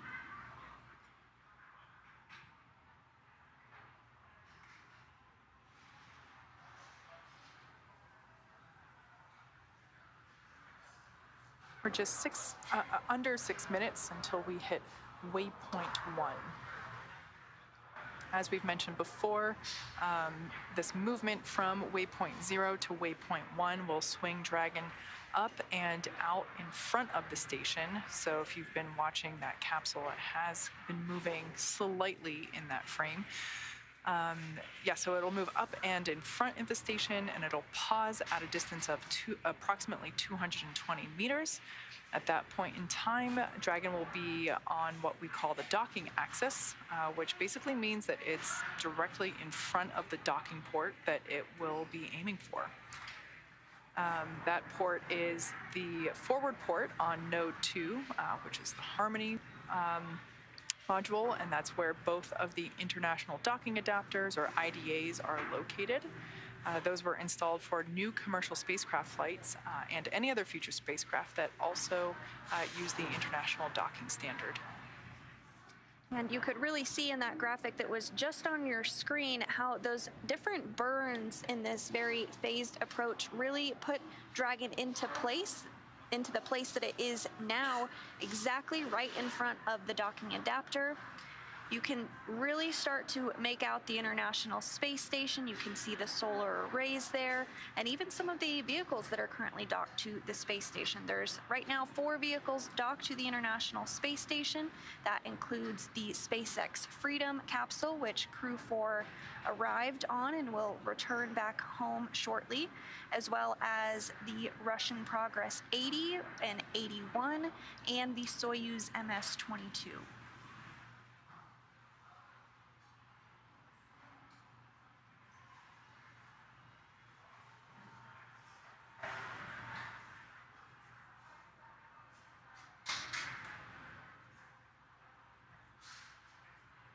Once again, we are heading toward waypoint 1, about 3.5 minutes until that checkpoint is reached. After that, it will be on to waypoint 2, and that is once Dragon is only 20 meters away. At waypoint 2, the spacecraft will focus on aligning its docking system with the docking adapter. Dragon will fly in and make contact with the docking adapter, and that will give us what we call soft capture. That soft capture ring will then retract until sensors indicate that it's time for the hooks to drive in place, and then give us that hard capture, which firmly secures Dragon to station. And then after that hard capture is confirmed, we'll do leak checks for that hatch opening. And that is always a moment that's really fun to watch. And well, I guess I should say it takes time, right? Once the hatch is open, it's another several minutes before they can actually egress, but it's really nice to see the crews greet each other after Dragon's arrival. It's worth the wait. Absolutely. And as Dragon continues to get closer to the space station ahead of docking, we are hearing that everything is proceeding as expected. Still looking towards an on-time docking at 1:57 Pacific this afternoon. And you are starting to see some blinking light. Dragon in station, SpaceX on the big loop. Expect reconfiguration of the C2V2 link shortly.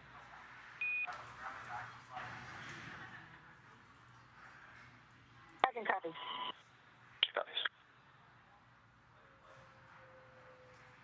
And you did just hear that call about the C2V2 system being reconfigured. The C2V2 system is the common communications for visiting vehicles, and that really helps to set up the data stream from Dragon to the space station and provides another path for Dragon telemetry to reach Earth.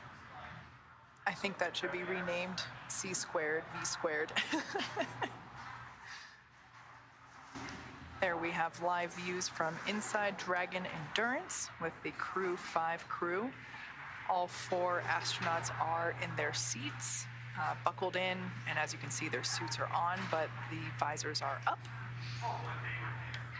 So earlier, the crew donned or put on their suits, and we had 4 good leak suit checkouts, kind of a mouthful to say there, and basically in order to execute that, we have the crew put their suits on, put the visors down, lock it into place, and then they get in their seats, they hook up the umbilical, just like they did whenever they ingressed into the capsule prior to launch, and then we pressurize the suits at a certain determined pressure for a certain amount of time, and then we basically just check to make sure that those suits are holding that pressure. And then that's the leak check. So once that's good, we're able to continue on with the approach timeline, which gosh, I think it might have been about an hour ago. Feels that much? Feels that way. I don't know. Time's kind of distorted over the last 40 hours. It feels like. But yeah. So with the crew in their seats, they are buckled in. It's a 5-point safety harness that it acts basically as a pretty advanced seatbelt. And the crew, of course, is basically plugged into their seats. We had a view just a moment ago using the umbilical, and that, of course, provides communication, telemetry of the crew themselves, and also fresh air. So while they're sitting there in their seats, we are pumping a nitrogen-oxygen mixture through the suit. As I mentioned before, we are an active operations building here, so you'll have to excuse the background noise behind us. But yeah, the crew is very comfortable in their suits. We are flowing some of that fresh air of that nitrox mixture through the suits, nitrox being the same stuff that you breathe whenever you're scuba diving. As we await confirmation Of waypoint 1, the International Space Station is flying 264 statute miles over Washington State. In fact, just a few moments ago, it flew over the city of Seattle. So if any of you were outside, you might have caught a glimpse of it flying overhead. But it looks like it's already passing into Canada, and that just really goes to show how fast 17,500 miles per hour is. You cover a lot of ground when you're going that quick. For sure. It's that exact point is kind of what makes it easy to spot, especially at night. Just, looking up at the night sky, I myself have an app that alerts me whenever there's going to be an ISS pass overhead, but I've actually accidentally seen it sometimes too, and look at it and it's this constant bright light, and a lot of people think, oh, it's an airplane, but if you really watch it, it's going way faster than an airplane is. And if you are interested to see when the International Space Station is flying over where you live, you can go to the website Spot the Station on NASA's website, and you can put in your address, your location, and see when it's going to be flying overhead. Like Kate mentioned, it is a pretty cool thing to see. Yeah, it is pretty neat. Actually, this is a good representation of how we're able to see the station while we are on planet Earth. So you can see the space station there has lots of solar panels, and it's pretty bright when the sun is shining on it. So at nighttime, when the space station is orbiting Earth, those solar panels in the station itself will reflect the sun's light back down at us, and that's what makes it so easy to spot. The other thing to keep in mind is that there's no blinking, so that's a good differentiator between an airplane and the station. The space station, you won't see any blinking coming from the station.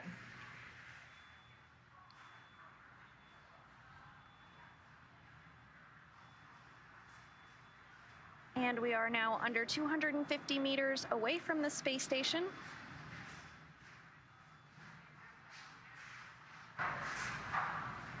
And you are getting a view of Mission Control in Hawthorne, which is just behind us here.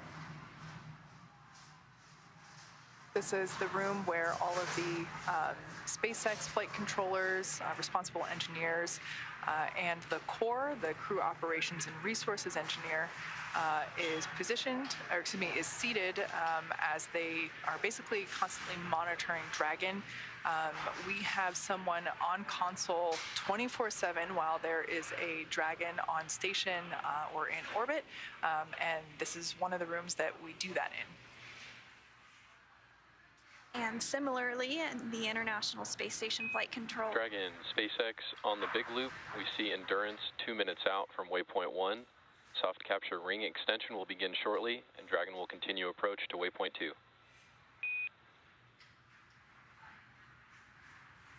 I can copy. And those words there as we continue to make our way to waypoint 1, now 237 meters away from the International Space Station. As we've mentioned before, these checkpoints, these imaginary zones that we keep talking about are very important for Dragon, or really any spacecraft that's heading to or departing from the space station have to abide by, because everything is everything is designed to keep the crews both inside the spacecraft as well as the crew on station safe. There are many checkpoints just to make sure that all systems are functioning properly and as expected with the spacecraft prior to allowing it to get any closer to the station. And we are hearing that we're just about a minute out from reaching waypoint 1. Dragon 231 meters away from space station.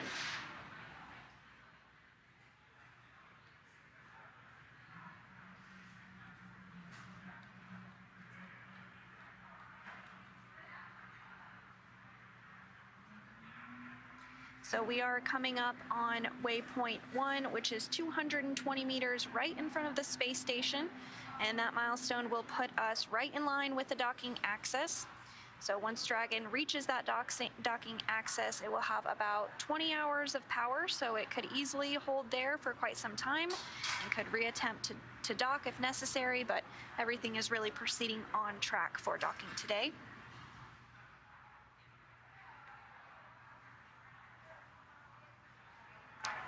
And we did just hear confirmation that we are at waypoint 1.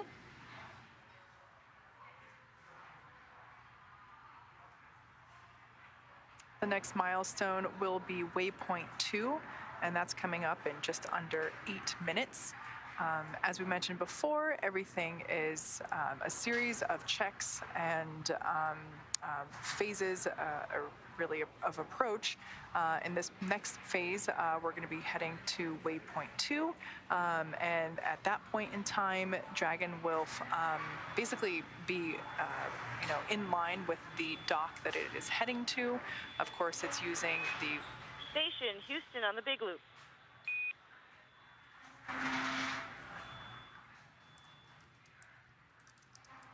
Houston with you on the Big Loop. Please monitor approach per step 3 of 1.102 Dragon approach and retreat monitoring. Let us know when your review is complete and you are ready for docking.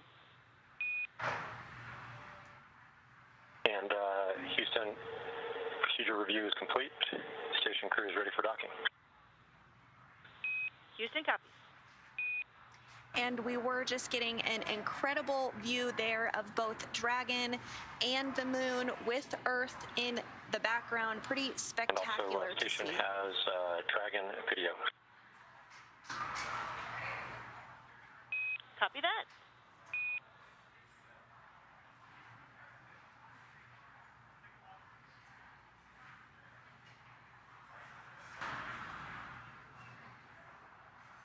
And there you can see that view again, the moon in the farthest portion of your screen there, the furthest back circle, Dragon in the middle, and the International Space Station in the closest field of view, of course, with our pale blue dot underneath it.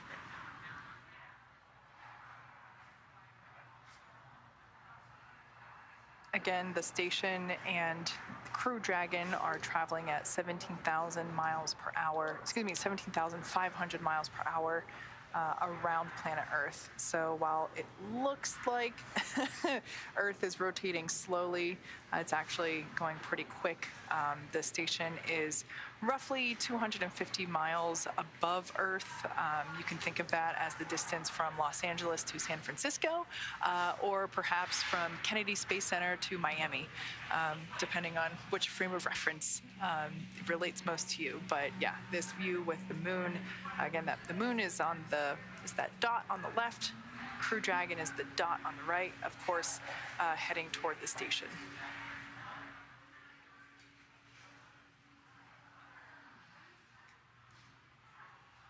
So at this point in time, we have completed, we have reached waypoint 1. We are heading toward waypoint 2, which is expected in about 5 minutes.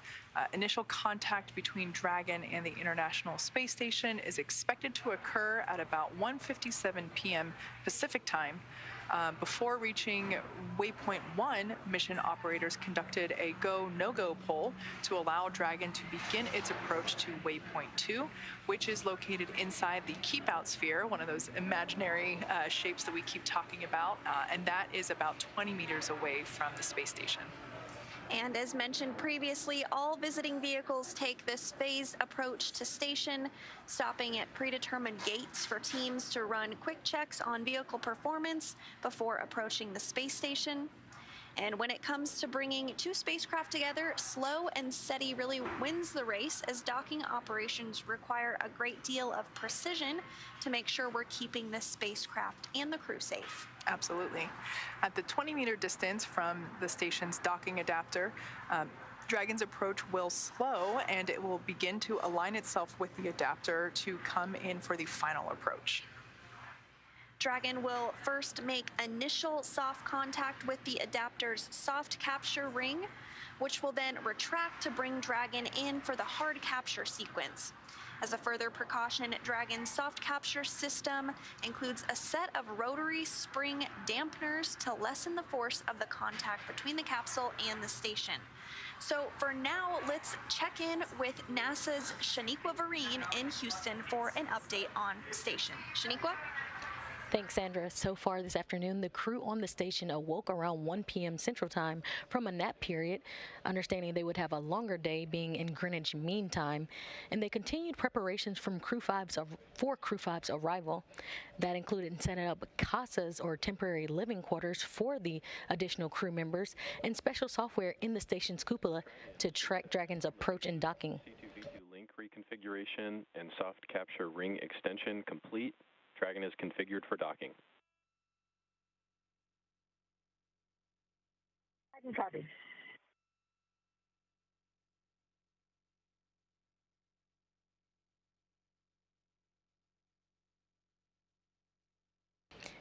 And you just heard from the core and SpaceX Mission Control.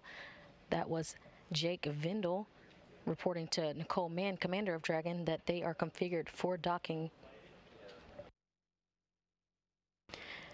Back on the International Space Station, we have NASA's Kjell Lindgren being prime for monitoring and making sure Dragon Endurance stays in the expected zones. Once Dragon is docked, it will join 4 parked spacecraft at the International Space Station, including SpaceX Dragon Freedom, which brought up the Crew 4 astronauts back in April, Russia's Soyuz MS-22 cruise ship, and Progress 80 and 81 resupply ships. Again, after docked, Lindgren will also be primed to start hatch opening operations. Dragon, SpaceX on the Big Loop, Houston and Hawthorne have pulled go for docking. Confirm visors down and that you are ready for approach 2.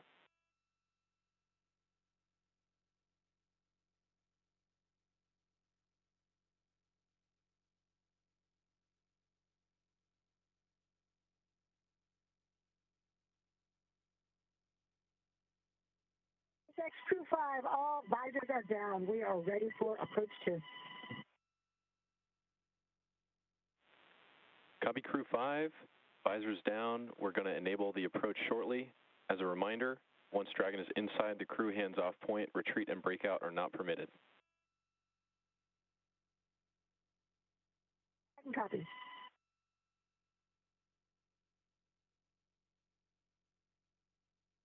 And you just heard another call from the core at MCCX responding to the crew that they are in preparation for docking in just about 13 minutes from now, and looking at to arrive at waypoint 2 in about 3 minutes and 30 seconds. Again, once docked, NASA astronaut Kjell Lindgren will be primed for getting ready for hatch operations. That includes him going to the large hatch on the node 2 forward, giving him access into the pressurized mating adapter. The crew then will have to pressurize the vestibule, which is the small space between the hatches on the Dragon and the space station. This was exposed to the vacuum of space prior to docking, so the crew will then need to fill it with air and make sure its pressure is nearly equal to that of the atmospheric pressure on Dragon and inside the station. Lindgren will use a small valve that on the station's hatch to slowly introduce air into the station's vestibule.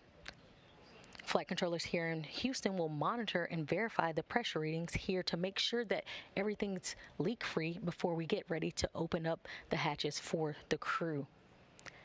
NASA Flight Director Greg Whitney is leading teams here in Mission Control Houston for Dragon's approach and docking today, and it's arriving in just about 12 minutes and 37 seconds. To his right is Capcom Amy Dill, who will be communicating with the crew aboard station.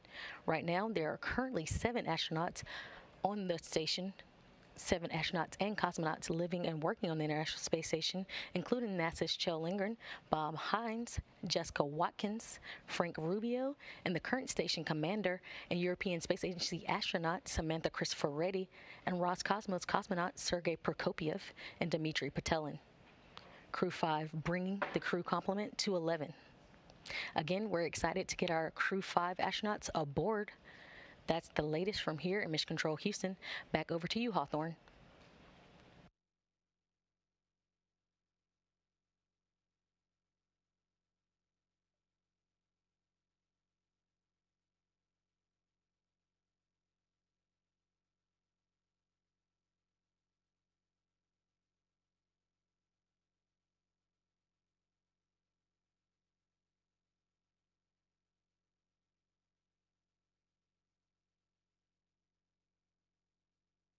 Shaniqua.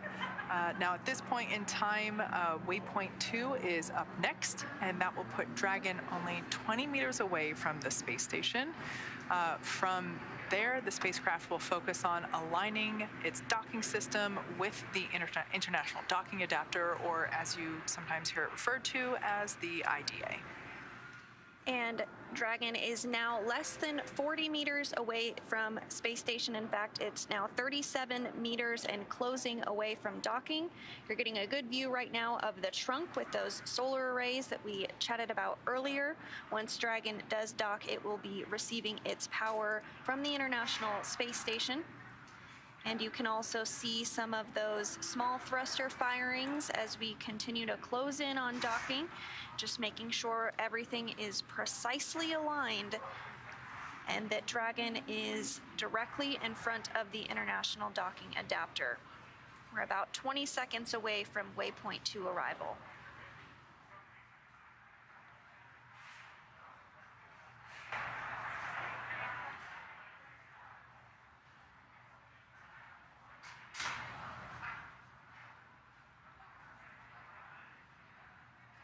We are expecting docking to occur just a little bit later than planned, about 10 minutes from now.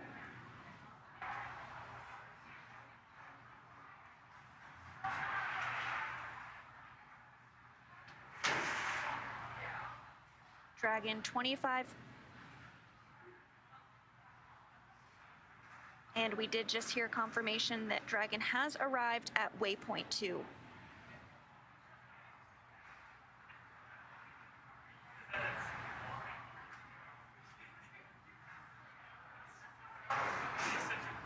Once again, we're about 10 minutes away from docking to the International Space Station. We have a great view there on your screen of the forward hatch of Dragon. We can see that docking mechanism, the gray pieces there, now exposed, and we have a great shot of it now that Dragon is so close to station. Station Houston on the Big Loop. Dragon is resuming approach and is go for docking. Monitor per steps 5 and 6 in 1.102 Dragon approach and retreat monitoring.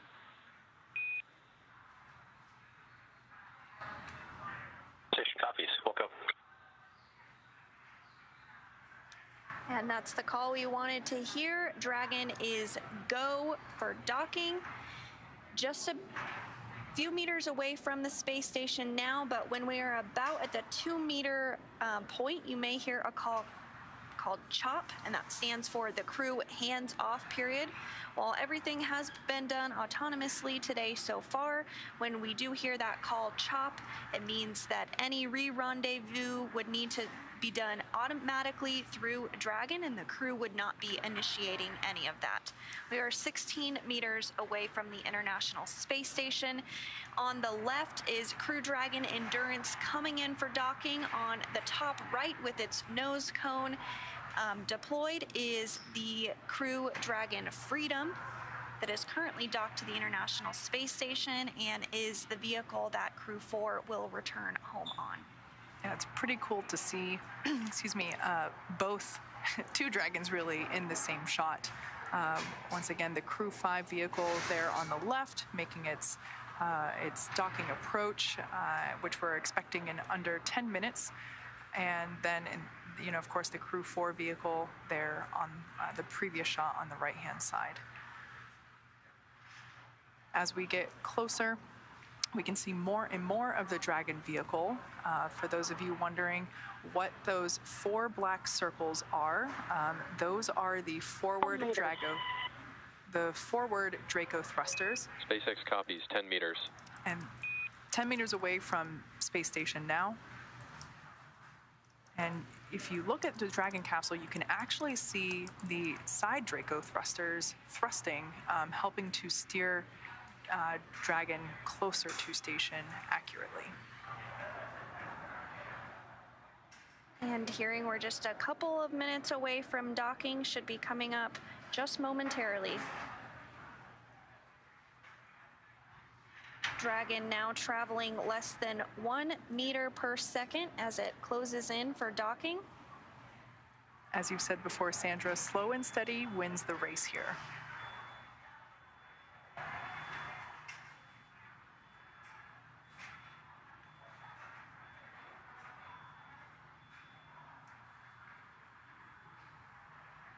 Less than 10 meters separating Dragon from the space station.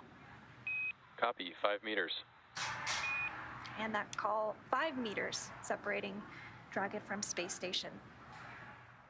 Should be about a minute until we are docked and Crew 5 is home for the next few months.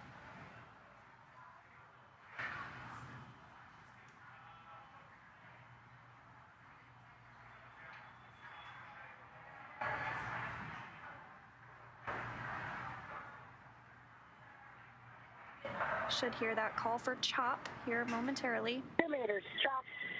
And there it was. Copy, 2 meters. 2 meters, crew hands off point. Happens about 25 seconds before contact.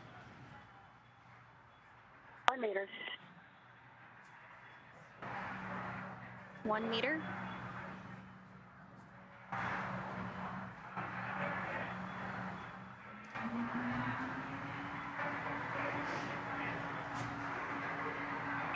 Dragon, SpaceX on the big loop, contact and soft capture complete. Attenuation in progress. And contact confirmed. Dragon made contact with the International Space Station at 2:01 p.m. Pacific, just off the west coast of Africa. Now, there are still a few steps that Dragon has to complete before it is securely attached to the station. So we are going to walk through those. We're going to have completion of that SOP capture ring retraction, and then we're going to begin the hard capture sequence. And then a few minutes after that, some time passes, that we will have completion of that hard docking.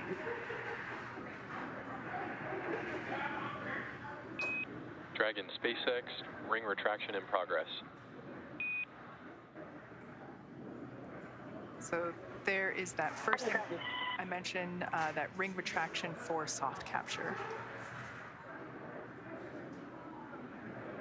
And that soft capture ring will retract until its sensors indicate that it is time for the hooks to drive and create a hard capture.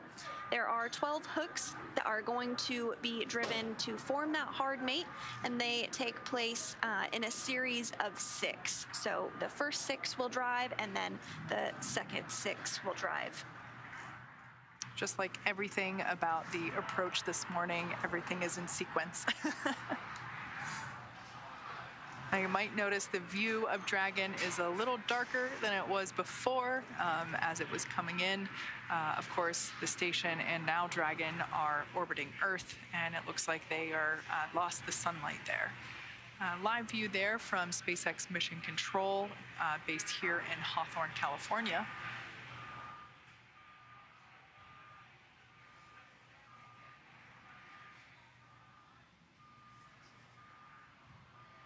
And so if you are just tuning in with us, Crew 5 has safely completed docking to the International Space Station. That docking occurred at 4:01 p.m. just off the west coast of Africa.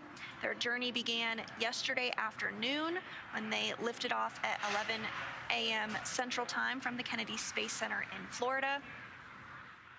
3 first-time flyers on board Crew 5, and 1 veteran astronaut from JAXA, the Japan Aerospace Exploration Agency, Koichi Wakata.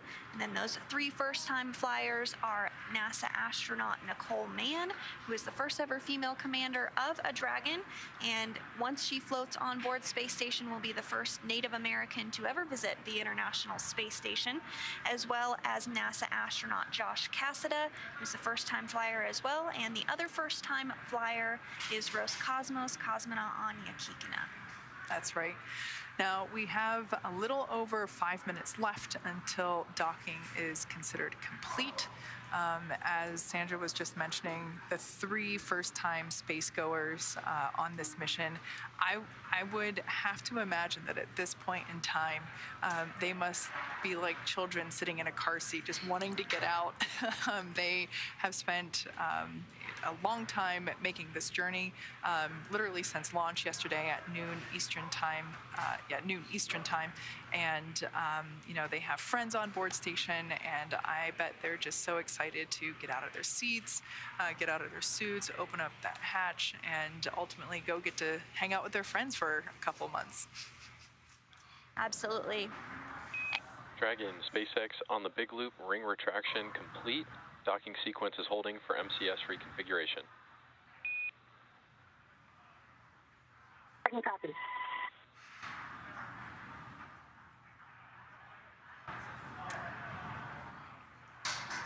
And we did hear confirmation that the soft capture ring retraction is complete. So the next up is that hard capture sequence start. Again, there's 12 hooks that are going to drive in to create that hard dock between Dragon and the space station.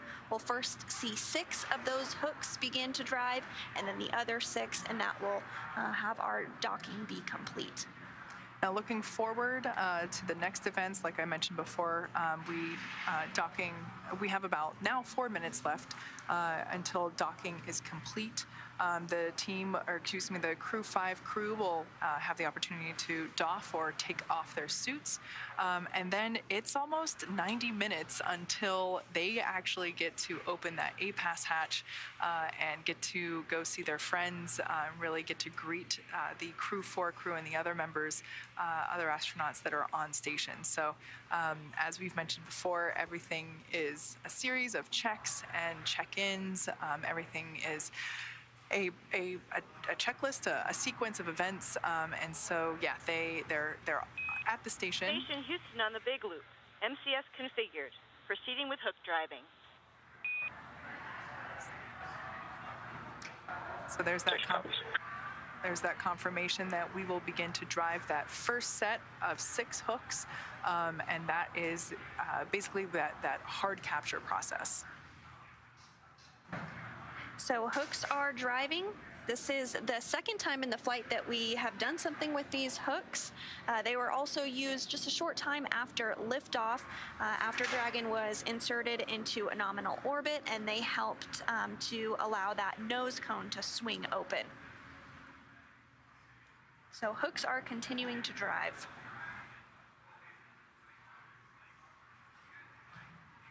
First 6 hooks driving.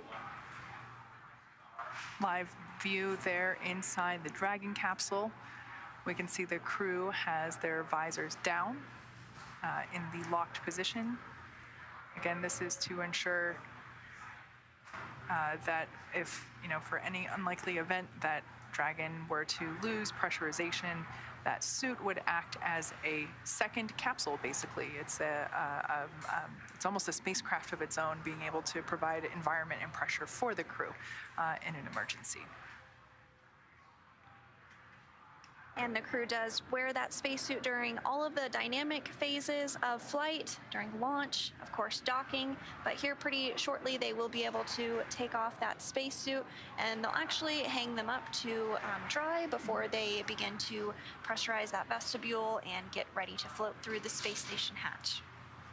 As we've mentioned before, those suits are unique, especially fitted for each astronaut, so they all have their own storage locations that the suit will get stored in, and then they'll actually put them back on not right before they come home. They'll do another fit check basically shortly before they come home. So the Crew 4 crew will be doing that soon in preparation for their return back to Earth, hopefully next week.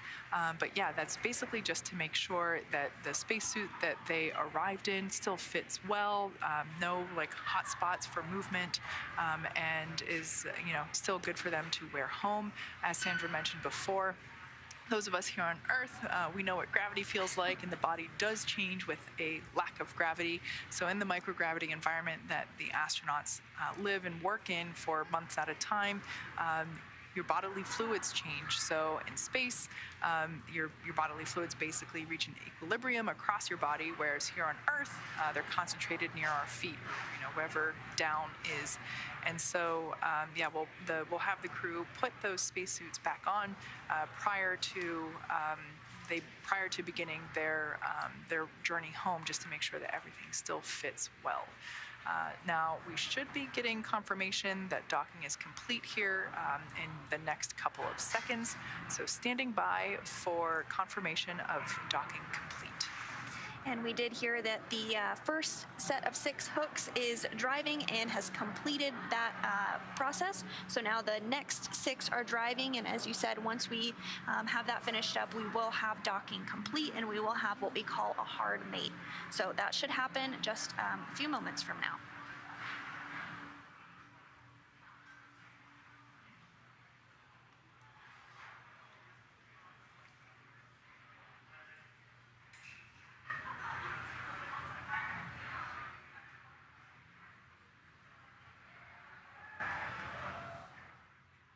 The second set of hooks is continuing to drive. And if you are just tuning in with us, 4 astronauts arrived to the International Space Station just minutes ago at 2:01 p.m. Pacific, 5:01 p.m. Eastern Time. And they did complete the soft capture ring retraction, which was the initial step in the docking sequence, and now we are completing the hard capture sequence. We've had the first 6 hooks drive, and we are standing by for confirmation that the last 6 have driven successfully. In all, there's 12 hooks that will mate Dragon to the International Space Station. With that live view of Dragon there on your screen, we can see the pilot and commander. So from this viewpoint, it would be Commander Nicole Mann on the left-hand side of your screen. Dragon, SpaceX on the big loop, hard capture complete. Moving on to ring retraction and then umbilicals. Dragon copy. All right, and there we just heard that that hard capture is complete. Good news there.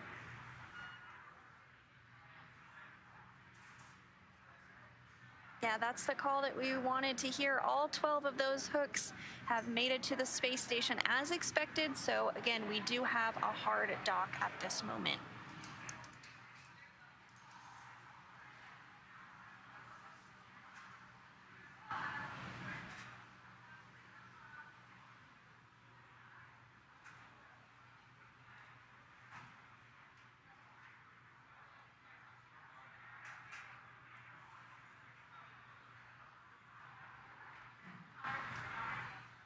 Now, once the crew gets confirmation that docking is complete, they'll then be given the go to doff or take off their spacesuits, and then begins the couple hours long process of opening the various hatches, both on the Dragon side as well as the station side. So even though they have arrived at station and we have a hard dock, confirmed hard dock, there's still a couple hours left to go before the crew gets to before the Crew 5 crew gets to embrace their fellow space station crew members. And there will be a couple of different tasks to do after we do get those hatches open in Dragon to just get ready for those docked operations. Most of it is focused on the atmospheric control on board Dragon. So they will be removing what's called a LiO canister, or a lithium hydroxide canister, that is used to help scrub CO2 from the Dragon cabin during free flight. And they'll also remove a seal that essentially integrates Dragon's cabin with the rest of the space station.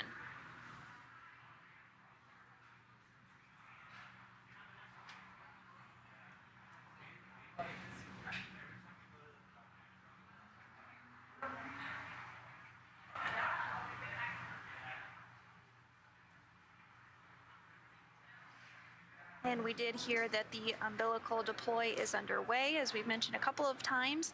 Once those umbilicals get set up and attached, that's how Dragon will get its power from the International Space Station. On the flight uphill, it utilized the solar arrays that are located on the Dragon's trunk. Dragon, SpaceX on the big loop, umbilicals mated, docking sequence complete. Crew Dragon Endurance, and Koichi, Nicole, Josh, and Anna, welcome to the International Space Station.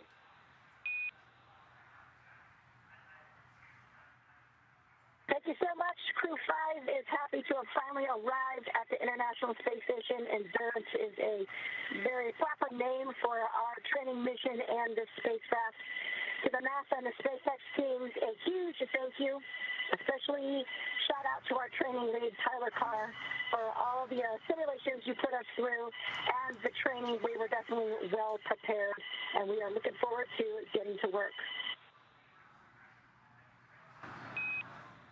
We made it to the International Space Station. There's only through the efforts of so many people. We thank you, and we'll make you proud. Let's go, Expedition 68. Thank you, everybody, for giving us this smooth ride, just like in the simulation. And you trained us well, and I really appreciate all the efforts of the SpaceX team, NASA, Roscosmos, JAXA, ESA, and Canada, of all the international partners. And I cannot wait to start working with our crewmates on Expedition 68.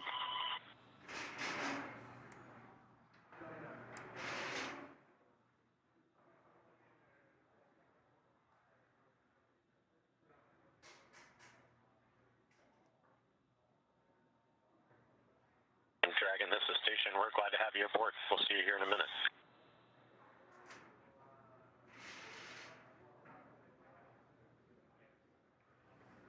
And there you just heard some words. And Dragon, on behalf of SpaceX, it's been a pleasure working with all of you. Ground teams will be enabling hardline power and comm connection shortly as we work towards hatch opening. In the meantime, you are go to doff suits per procedure 4.012, and we'll bring the cameras external.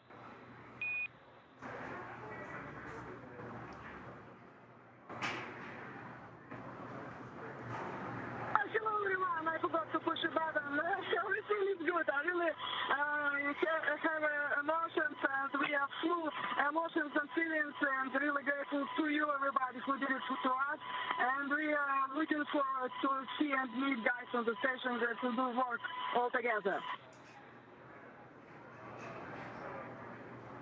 Some lovely words there from the Crew 5 crew.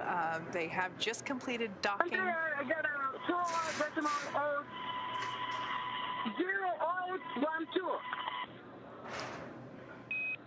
Good read, Anna, and great words. Last commentary there from Anna Kikina. I don't speak Russian, but I think there's a pep in her step. I think she's pretty excited to be there. So all that being said, now that Dragon has completed the docking sequence, the spacecraft must undergo a handful of checks before we're able to open that hatch. The crew on board Dragon will now get a chance to get out of their suits. Dragon, SpaceX on Dragon to ground, cameras are external.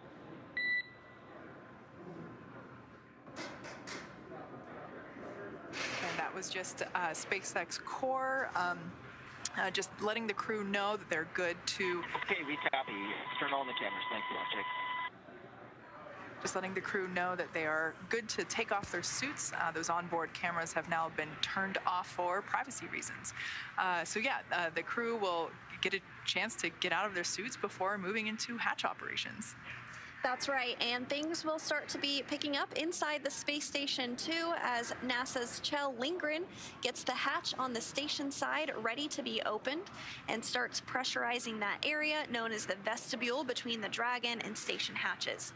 With Dragon docked, that's going to do it for us here in Hawthorne, but our coverage for Crew 5 won't stop here. The coverage will continue with our team positioned in the International Space Station Flight Control Room in Houston. So for Kate and I, it's been a pleasure. Thank you so much for tuning in.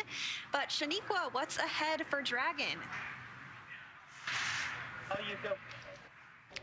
Thanks, Sandra, and goodbye to my friends at SpaceX.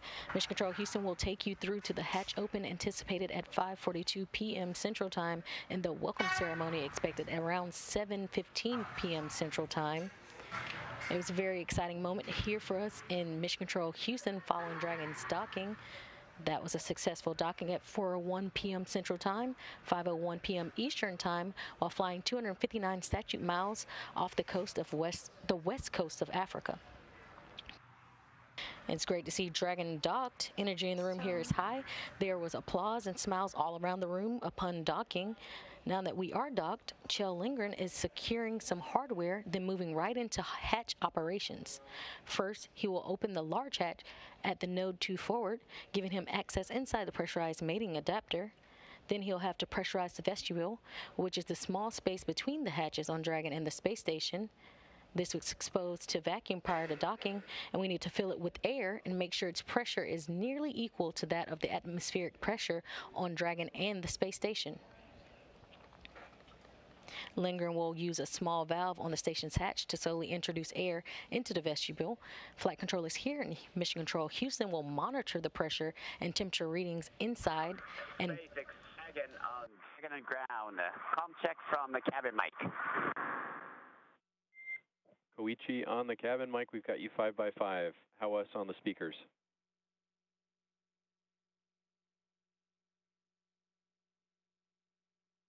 We got you loud and clear on the speakers. Thank you.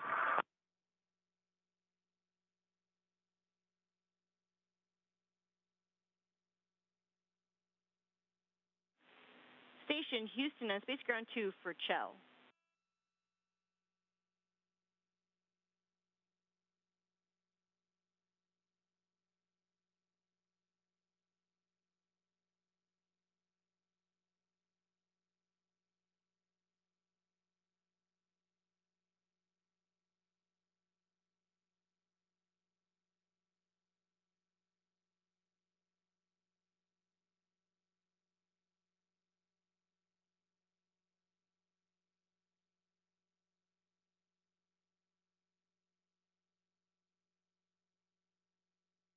And you just heard a call out from Capcom here in Mission Control Houston.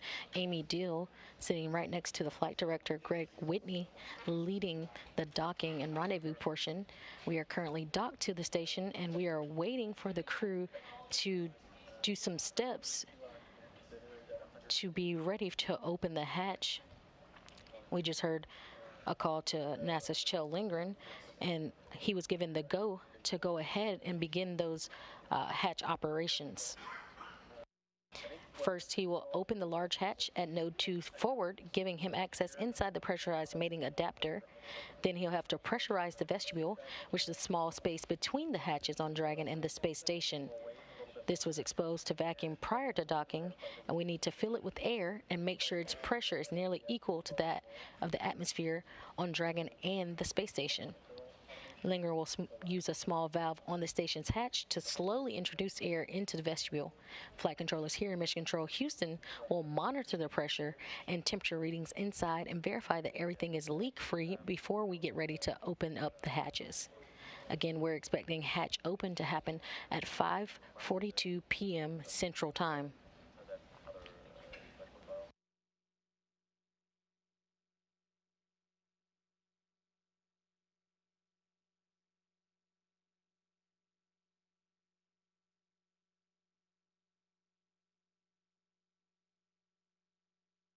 Following hatch open, the crew will configure Dragon for on-orbit ops and get a safety briefing.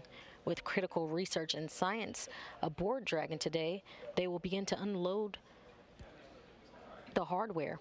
A few hours from then, we will have a welcome ceremony with all crew members for Crew 4 and Crew 5, as well as the astronauts and cosmonauts aboard the space station.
station on the big loop. The node 2 forward hatch is open. Copy. Node 2 forward hatch open.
Houston on 2 for hatch opening.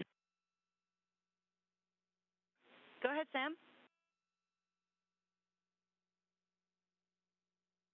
The APAS equalization value was opened at GMT 2126. Houston copies.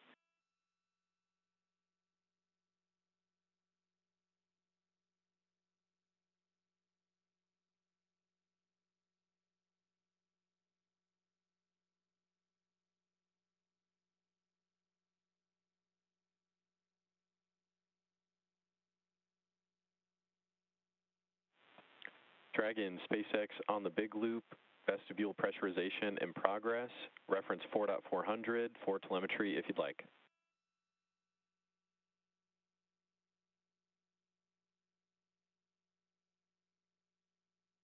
Copies, I'm in 4.400.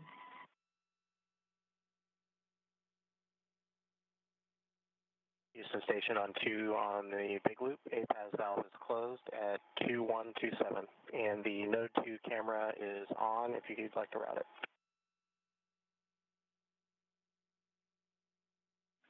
Houston copies all.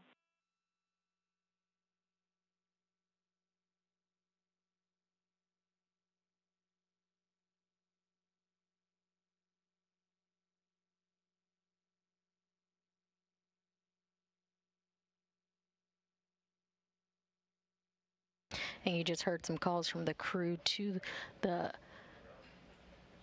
crew on board station and inside of Dragon, basically all confirming that we've had start of hatch operations and pressurization of that vestibule.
Dragon, SpaceX on Dragon to ground for a few vehicle configuration items.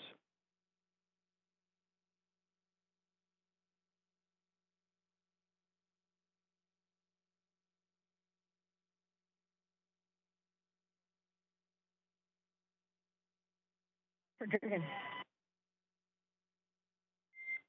Hey, Nicole, first item, ISS power connection has been established. Everything's looking nominal there. Second item has to do with the waste system. Report ready to copy.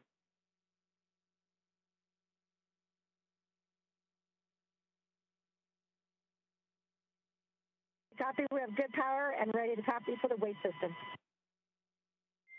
All right, we are looking for your help characterizing some power draw we saw on the waste fan while it was being used prior to suit dawn on approach. So we're going to add an addendum to procedure 4.400, step 5.1.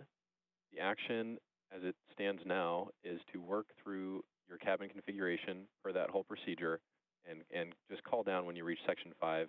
We've got an addendum in 5.1.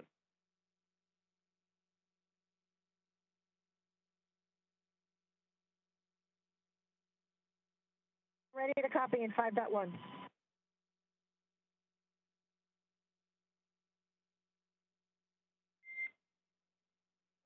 Understand you're ready to copy. I think this is going to go smoother if we just wait till you're actually there. And so I'd recommend y'all continue with suit doffing and then give me a call when you're at section 5.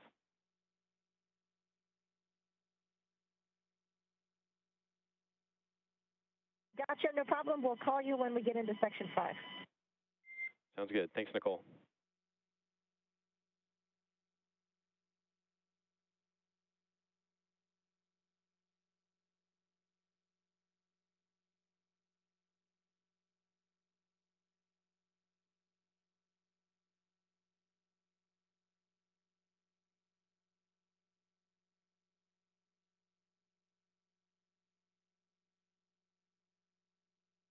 And you just heard calls from the core at SpaceX Mission Control, Jake Vendel.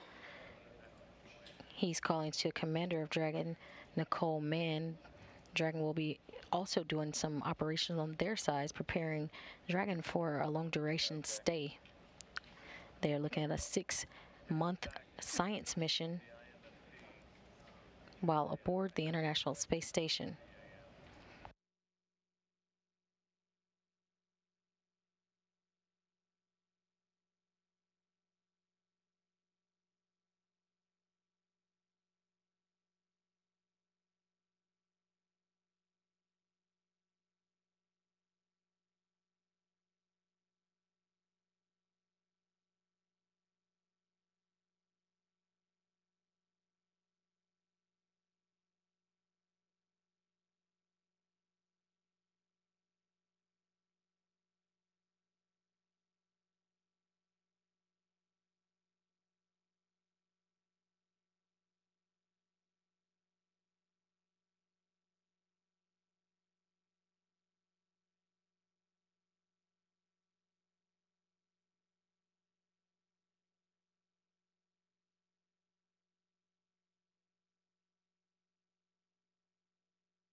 And you're currently seeing live views of Dragon dock to the International Space Station.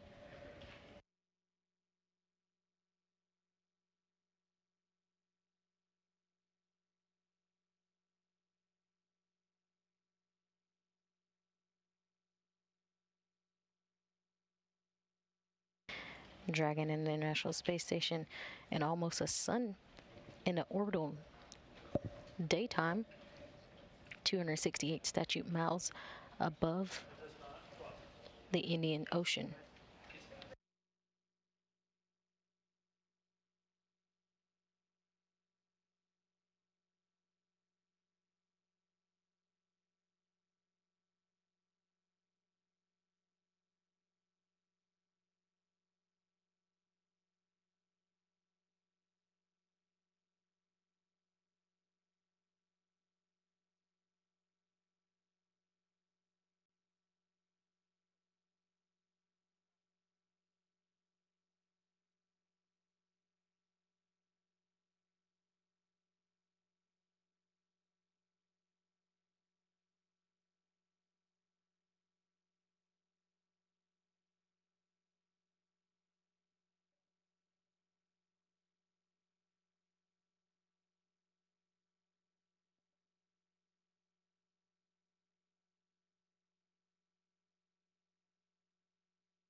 You're currently looking inside the International Space Station.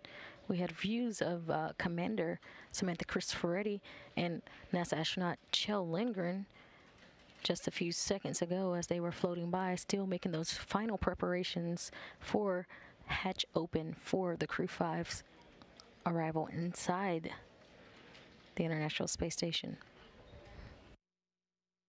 Again, we're looking for that hatch open to happen around 5:42 p.m. Central Time.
If you're currently just tuning in, you're watching live coverage of NASA's SpaceX Crew 5 mission to the International Space Station, where they had a successful dock to the complex at 5:01 p.m. Eastern Time. NASA astronauts Nicole Mann and Josh Cassada, JAXA astronaut Koichi Wakata, and Roscosmos cosmonaut Anna Kikina arrived to the International Space Station just about 39 minutes ago.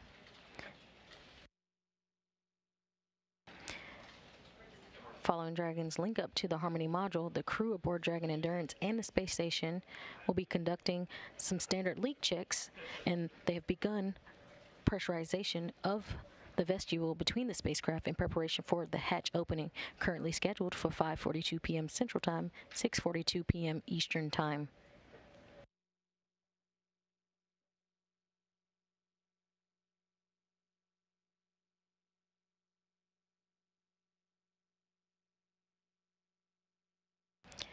Upon hatch opening, Mann, Cassada, Okada, and Kikina will join the Expedition 68 crew of NASA astronauts Bob Hines, Kjell Lindgren, Frank Rubio, and Jessica Watkins, Samantha Cristoforetti of ESA, and Roscosmos cosmonauts Sergei Prokopyev and Dmitry Patelin. For a short period of time, the number of the crew on the space station will increase to 11 people until Crew 4 departs.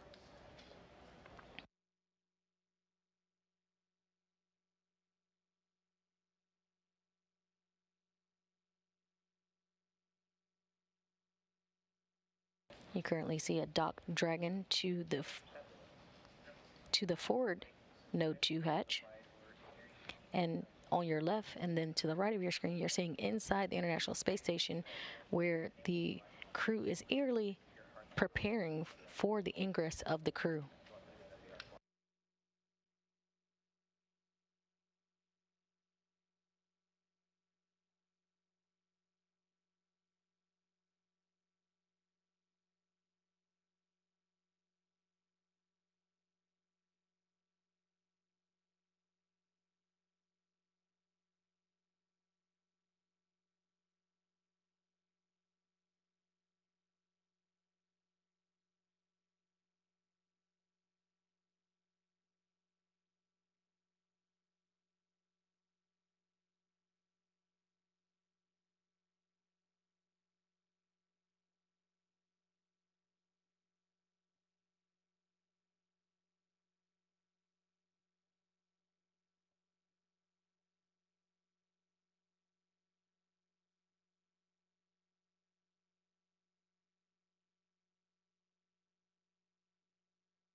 And Dragon Houston on the big loop.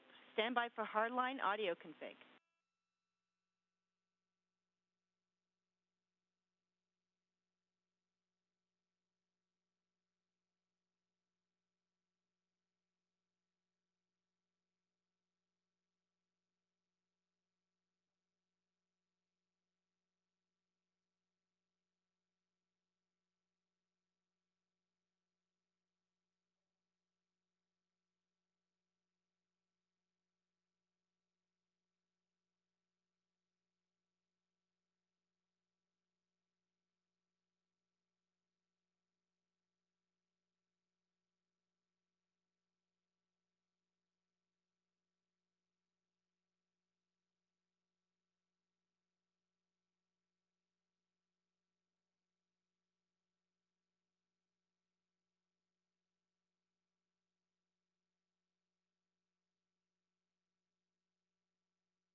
Now looking at views as NASA astronaut Kjell Lindgren is entering the area of the hatch as he continues preparations for the Crew 5 crew to ingress from Crew Dragon Endurance.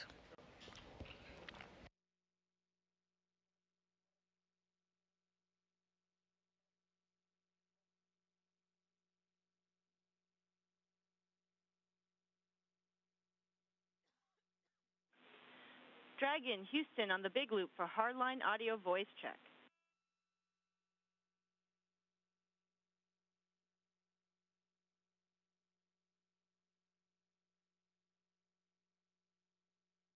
Houston, Dragon, we have you loud and clear.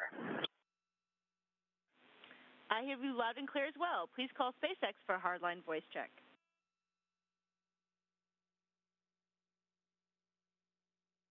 SpaceX, Dragon, for a hardline comm check. And Nicole, we've got you loud and clear as well. We have you the same.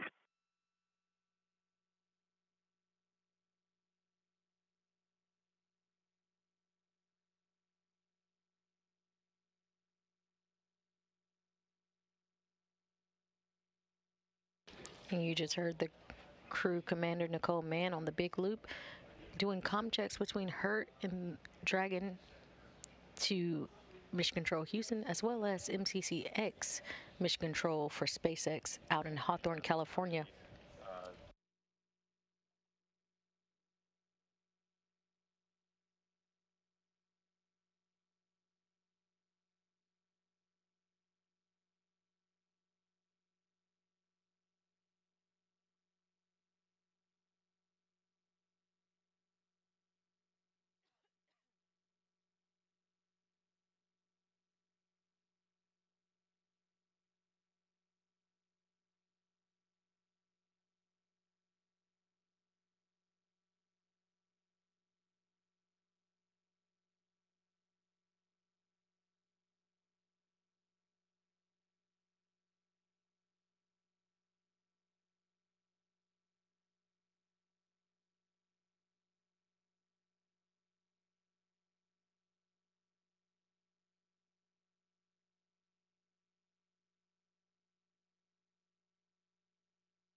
SpaceX, Dragon on the big loop for suits.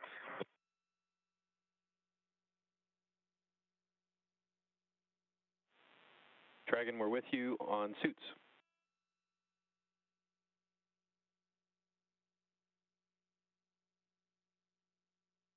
just letting you know Section 4 is complete, and in Section 5, all suits are drying. We have started a timer.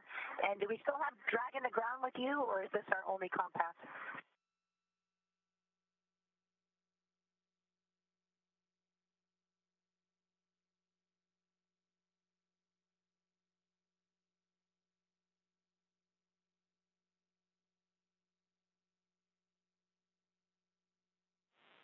And Dragon, SpaceX on the big loop, we do have Dragon to ground, and I think we should head over there. We're just going to have a lot of probably bothersome calls for the whole ISS crew. I tried you a couple times on a Dragon to ground before this with a no response, but I will switch over and try you again on Dragon to ground. Copy.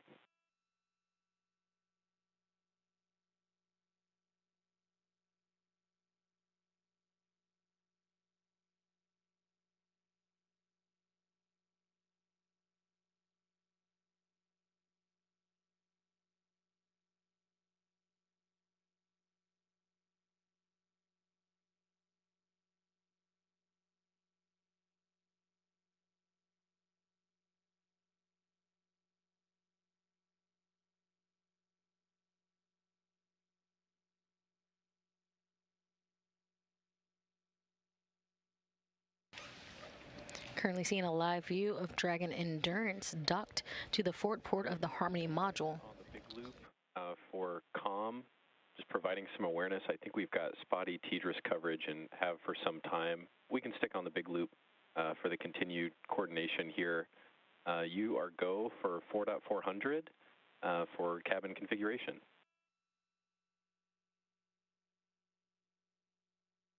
Copy, we're go for 4.400, and you copy that the suits are drying? Copy that the suits are drying.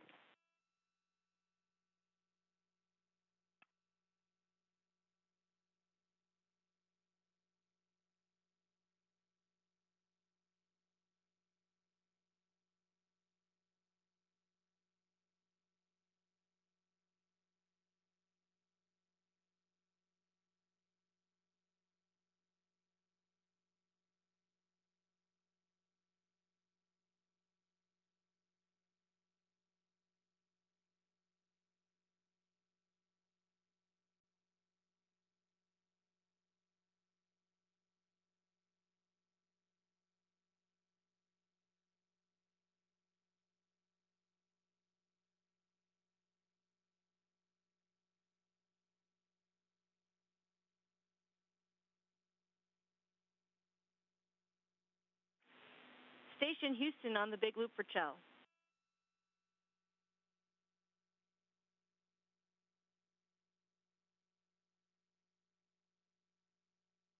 And I'm with you on the big loop.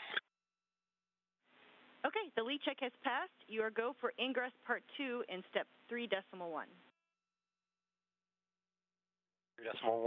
ingress. And let's put that work now. Thanks. Houston copy.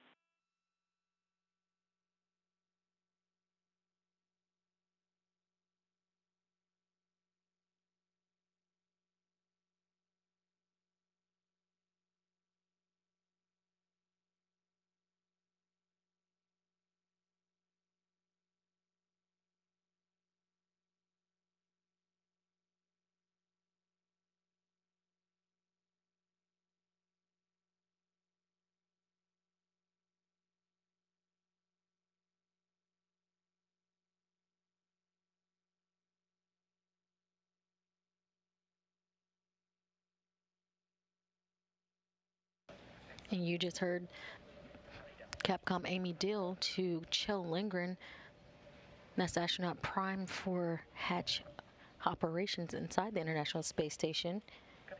He was given a go to safing and applying the ISS power to Dragon.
Station, Houston on the Big Loop. Purcell.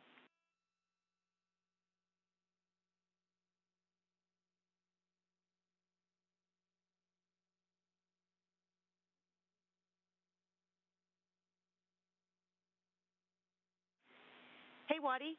For the hatch opening, you can continue to execute in step 3.3. We go in 3.3.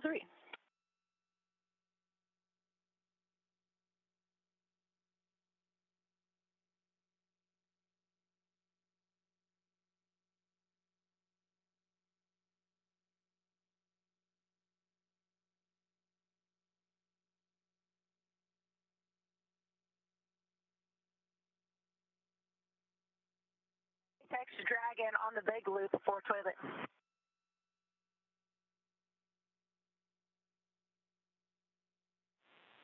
Hey, Nicole, I'm with you on the Big Loop. Hey, Jake, I know you have some deltas when we secure the waste system, but in the meantime, is the waste system operational? What a question. Stand by one.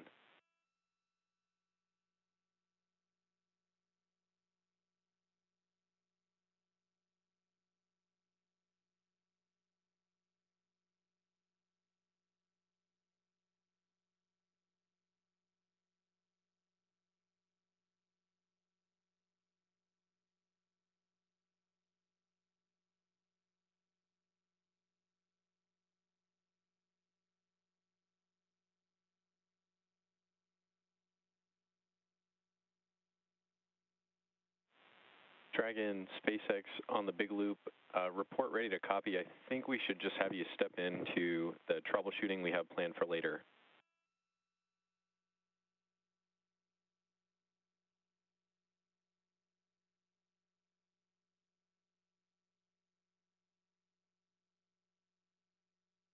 Hey, Jake, I happen to be up here, so I'm ready to execute your troubleshooting if you want.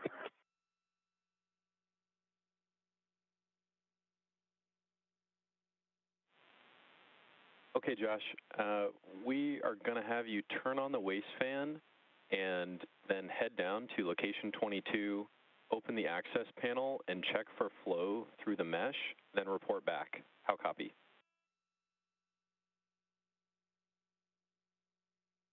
Okay, copy. We're going to turn on the waste fan and then go down to 22 and see if we've got flow through the mesh. Good copy.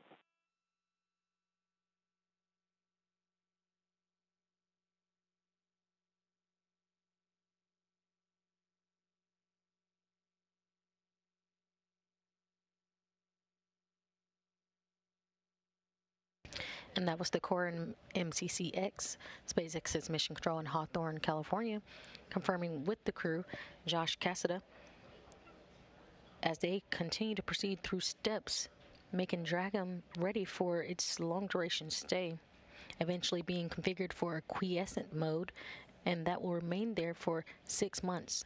There will be periodic checks throughout Dragon's stay to check on the spacecraft's health before departing 6 months down the road.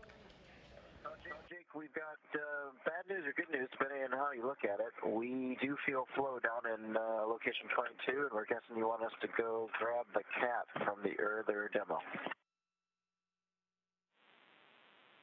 Dragon, that's a good read. You're ahead of us. We do want you to go install the cap, and we're going to plan to leave it installed through the dock duration. How copy? Copy that. We'll install it with the cotter pins and leave it through the dock duration. Thanks.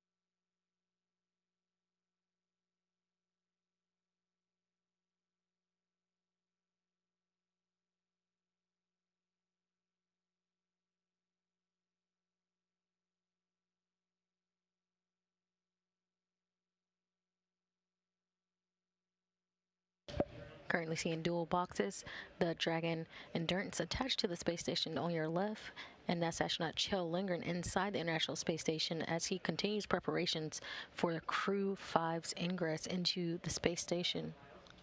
Again, we're looking for ingress to be about 35 minutes from now. Looking at 5:42 p.m. Central Time, 6:42 p.m. Eastern.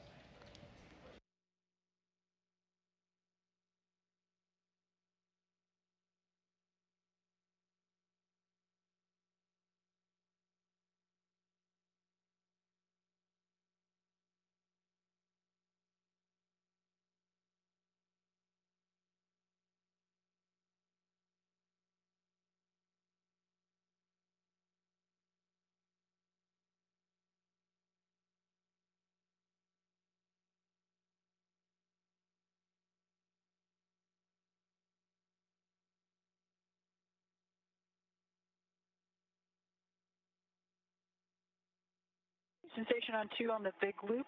The gas detector is reading 0 after 5 minutes. Houston copies.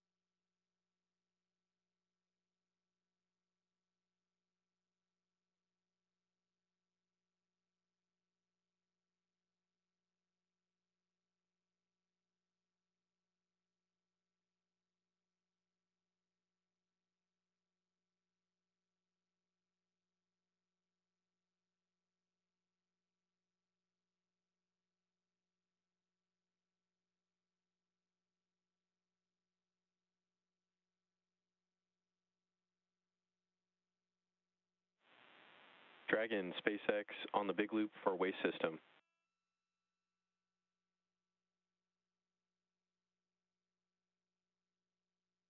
Go ahead, Jake. Hey, Josh, we've got a few thoughts here, working through it with the back room. We're wondering if you've installed the cap already, and if you have not, we're wondering if you could run a quick test to sort of characterize the flow through the funnel. Standby 1.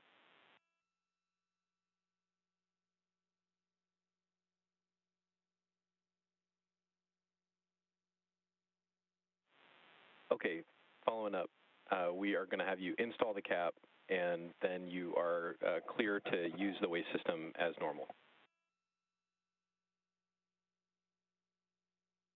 Okay, sounds good. The cap is installed, and we did verify that we've got good flow at the funnel now. Thanks.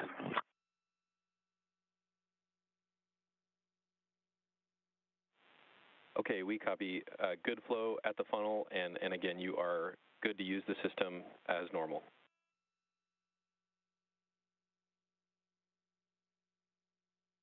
We copy that, Jake. Thanks.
Station, Houston on the big loop.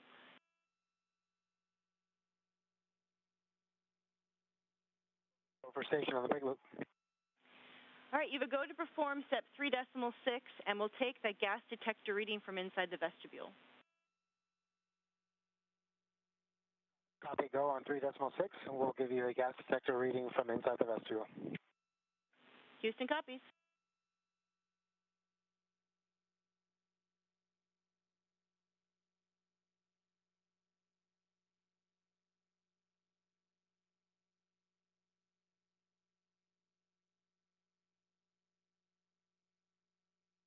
And that was Capcom, Amy Dill, to the crew on the big loop, telling them that they could take some readings for the vestibule.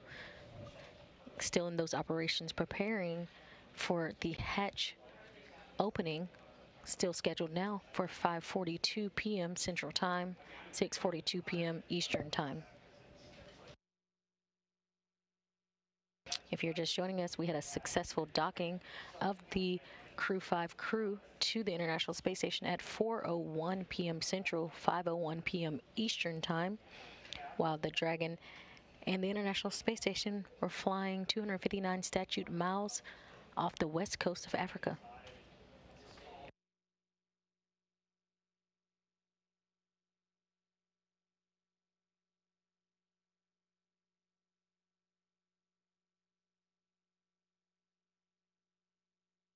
We're currently in a brief handover period between satellites and should have those views of the International Space Station and Dragon back for you shortly.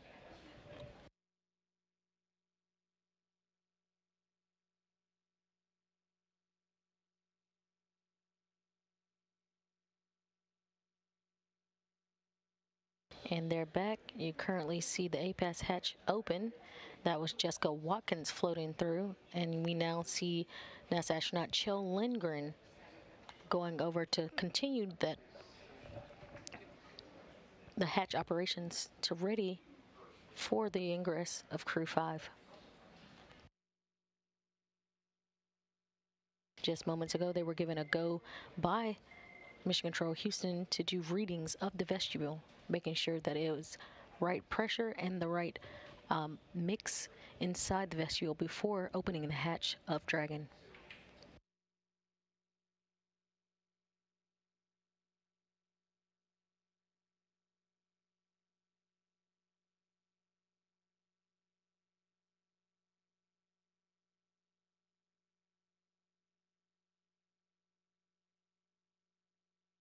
Houston Station on the big loop. We have gas detector readings of 0 in the vestibule.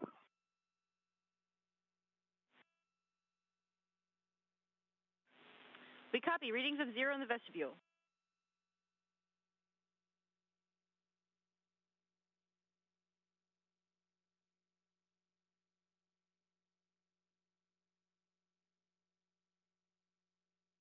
And you just heard confirmation that there's a 0 reading inside the vestibule, and that's 0 gas being read from the vestibule.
Houston Station on the Big Loop. At 4.1, no condensation in the IDA vestibule. Houston copies.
And we currently see it is all hands on deck as Crew 4, Samantha Cristoforetti, current station commander, and Bob Hines in your forefront view in the center of the screen. And off to the right, we see NASA astronaut Jessica Watkins. Oh, sorry, that is Frank Rubio.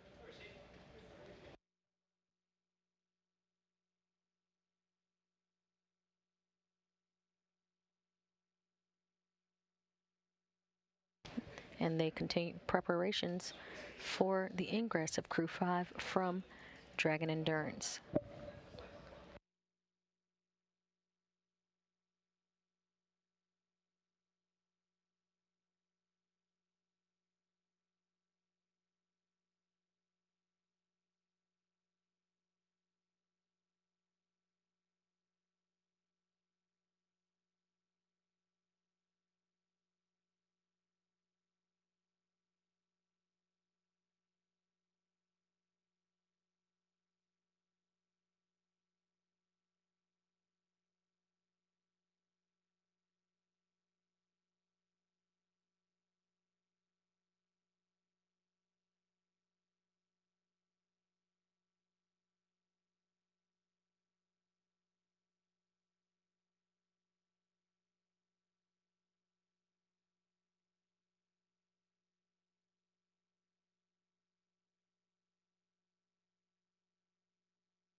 Houston, SpaceX, station on the big loop. Station is ready for Dragon hatch equalization.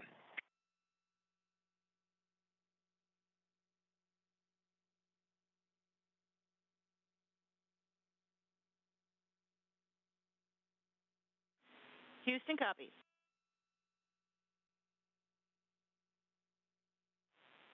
SpaceX copies.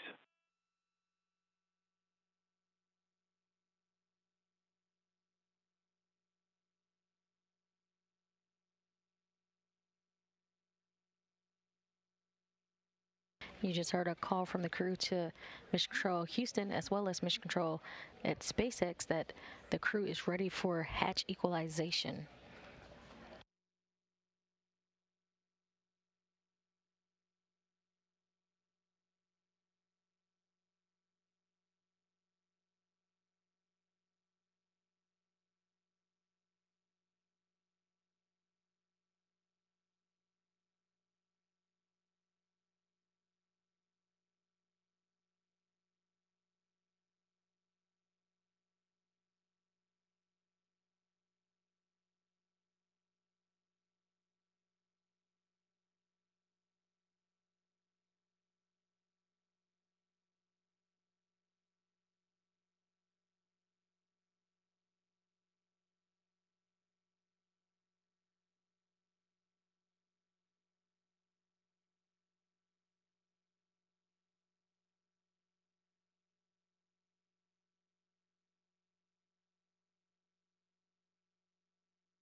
And you're currently seeing views from a camera inside the vestibule.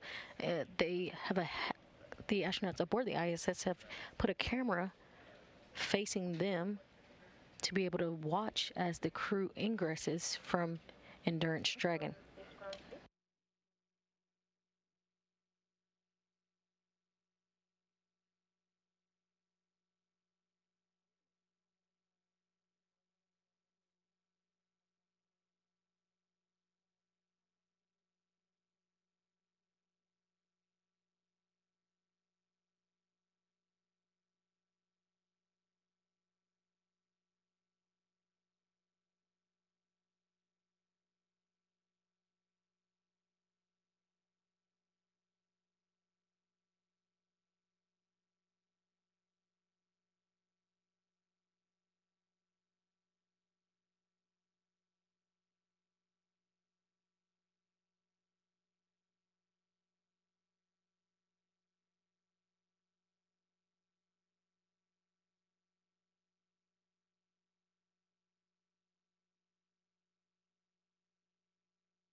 You're currently seeing all of Crew 4 plus Frank Rubio out still preparing for that hatch open. We're looking. Dragon to ground. Com check. Hey, Koichi, I've got you 5x5 on Dragon to ground.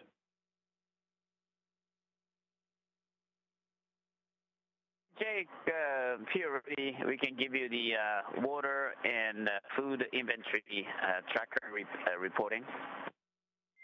We are ready to copy.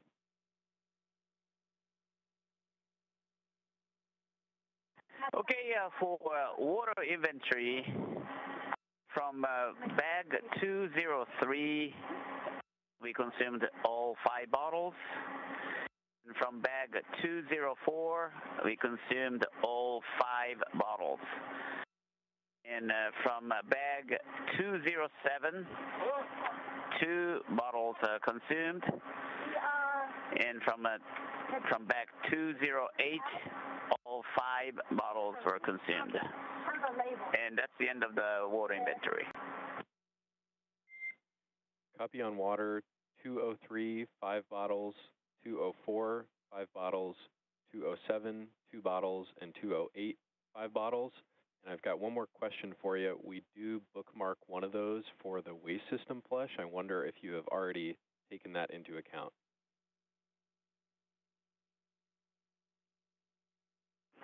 Yes, we have taken that bottle into account for the water flush. Perfect. And we're with you for food.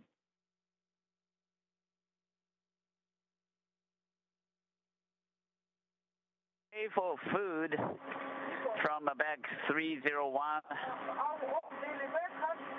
breakfast and lunch consumed. From bag 302, snack and dinner were consumed. Those are fully consumed. And from bag 309, 3/4 of breakfast and 3/4 of lunch were consumed. And from bag 310, snack is fully consumed and half dinner is consumed. That's the end of the food inventory.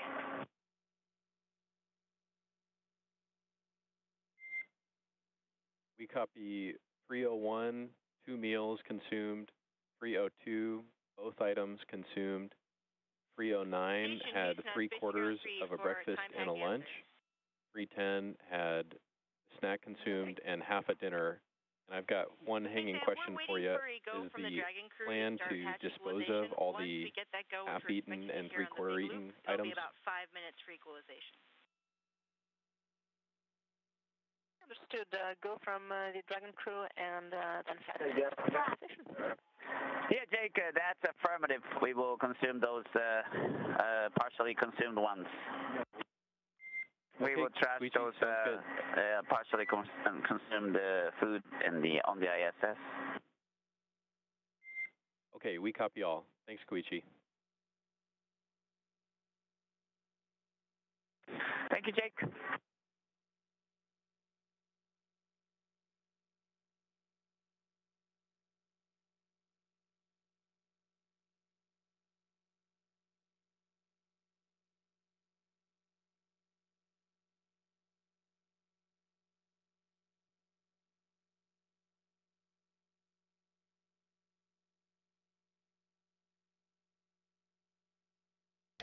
You just heard on Dragon to Ground loop, the crew, 5 crew inside of Dragon Endurance give a reading on the consumables that they used while in flight in approach and docking to the International Space Station.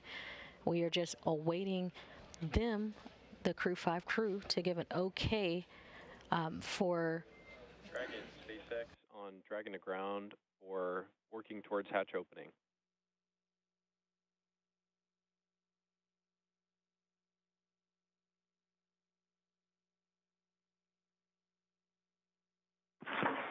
Go ahead, Jake, for hatch opening.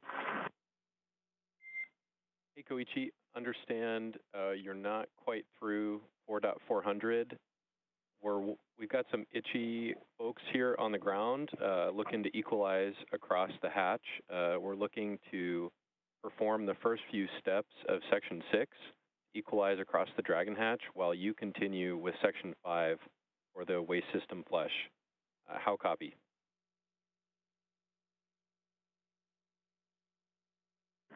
Okay, we copy.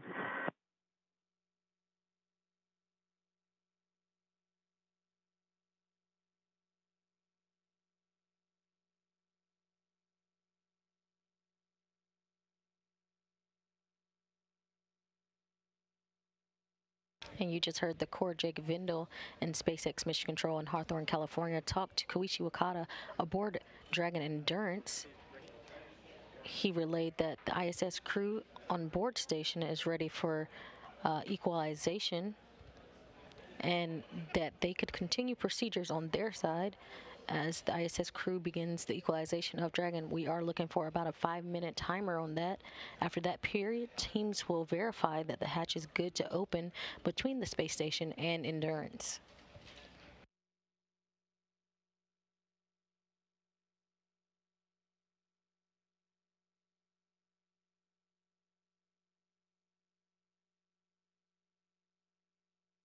Jake on Dragon to Ground. I am with you here in Section 6, and Josh is working Section 5. Copy, Nicole. And just to confirm, we want to make sure the Dragon crew is ready to equalize across the hatch.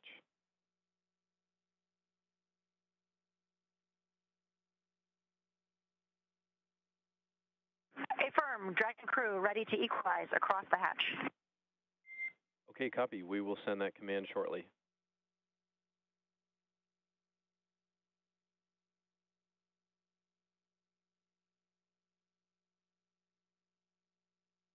And again, you just heard Jake Vindel report to the crew that they are ready for hatch equalization. So that's ISS crew and the crew inside Dragon Endurance are ready to equalize the hatch. Again, the clock will start about a 5-minute timer. After that period, teams will verify that the hatch is good to open between the space station and Endurance.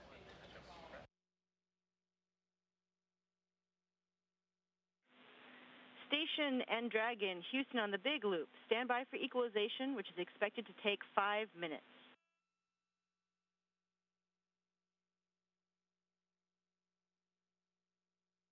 Dragon copies. Station copies, 5 minutes.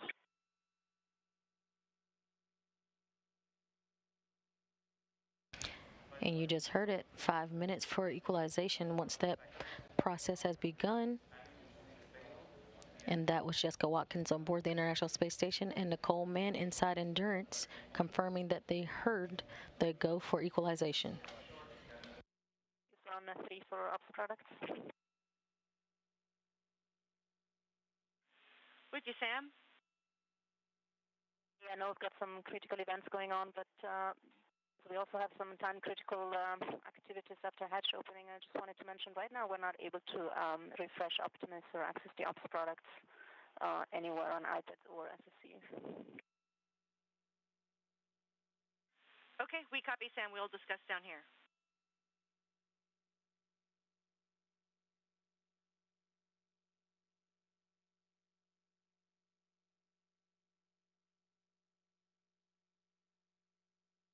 And Houston, as a follow-up, it seems like one of the laptops now finally was able to open Optimus. So it might have been just a very slow situation for a moment. We'll keep looking at it. Okay, we copy. Thanks for the report.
SpaceX Dragon on Dragon to ground for configuration. Nicole, we're with you on Dragon to ground. Okay, we're complete with section 5. We're standing by here in section 6. We've got the suits drying. I've got 7 more minutes on the timer.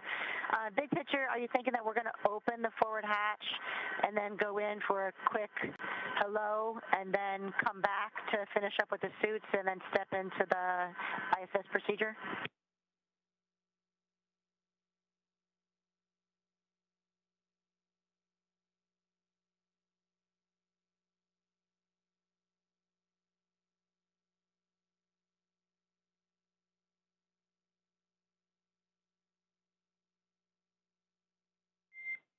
Dragon, that's a good read. We are going to step into the hatch open process right now and then have you come on back for some final cabin configuration steps.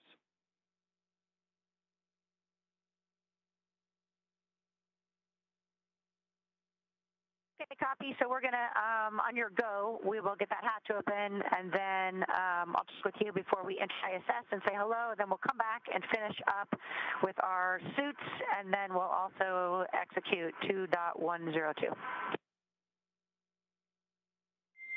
Copy all, and that's a good read. Stand by 1.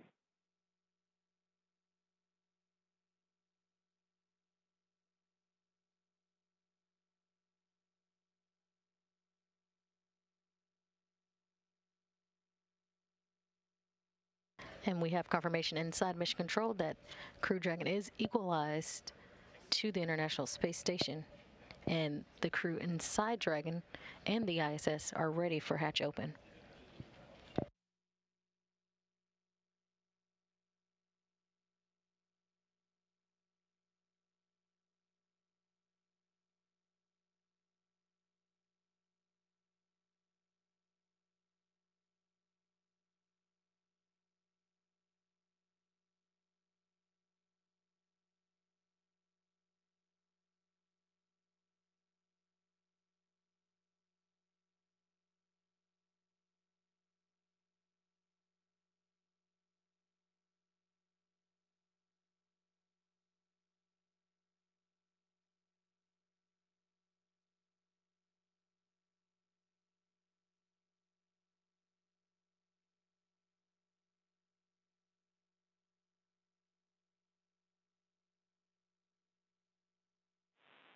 Dragon, SpaceX on the big loop, you are go for Dragon hatch opening for the decal, followed by the remaining actions in 4.400, section 6.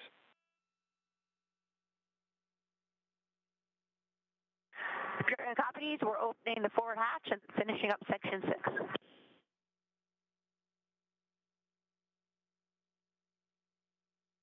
And you just heard confirmation to the crew that they are go for hatch opening.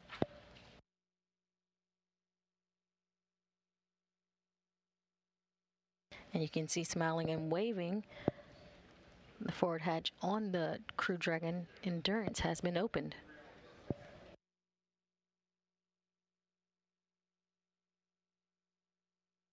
The crew inside International Space Station are all smiles and waves as they see the beginning of ingress from the Crew 5 crew from Dragon Endurance.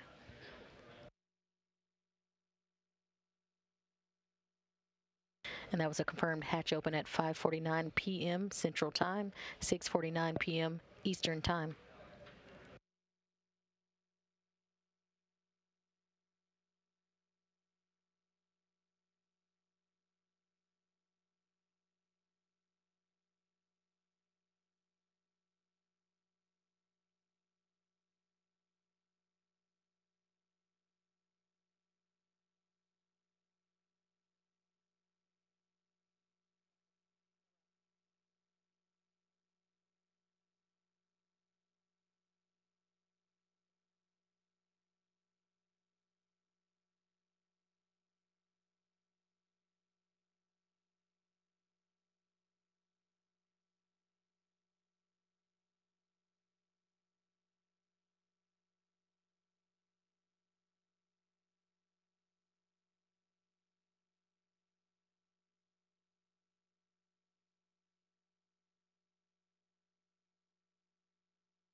That hatch we've been waiting for is now open since docking at 4:01 p.m. Central Time, 5:01 p.m. Eastern Time.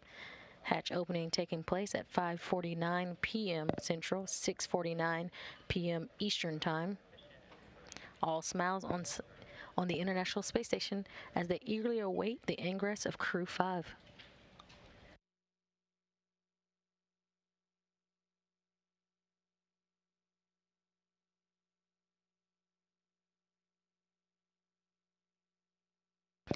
The hatch is open, but Crew 5 astronauts will need to work through a few more steps and gather some imagery as well.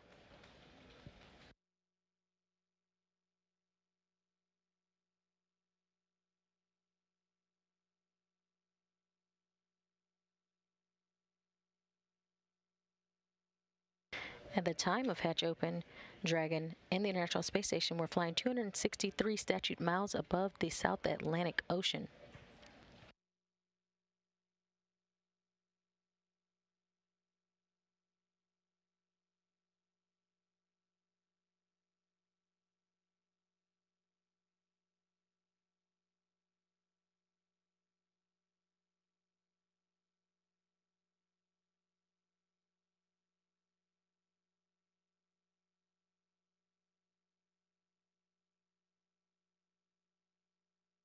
It may be just a couple more minutes before Crew 5 astronauts ingress the space station to be welcomed onto their new home for the next 6 months as a part of Expedition 68 as they walk through a few more procedures.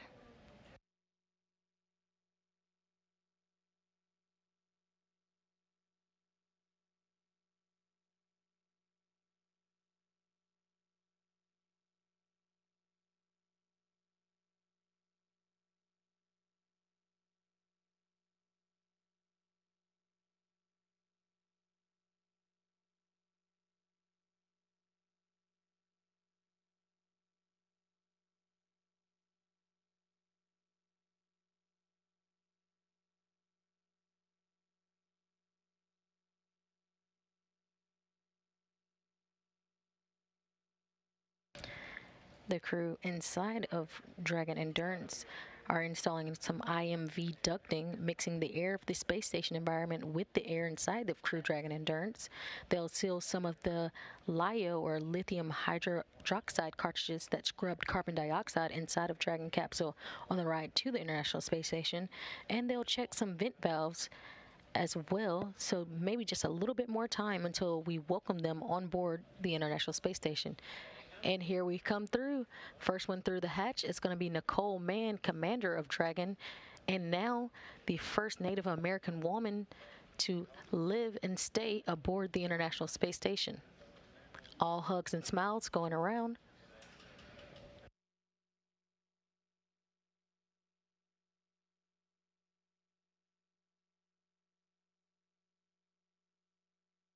Next one through the hatch is Josh Cassada, the pilot of Dragon. He's getting his welcome and hellos from the crew aboard International Space Station. And we see right now, right past Nicole Mann's hair, is Koichi Wakata of JAXA coming through the hatch.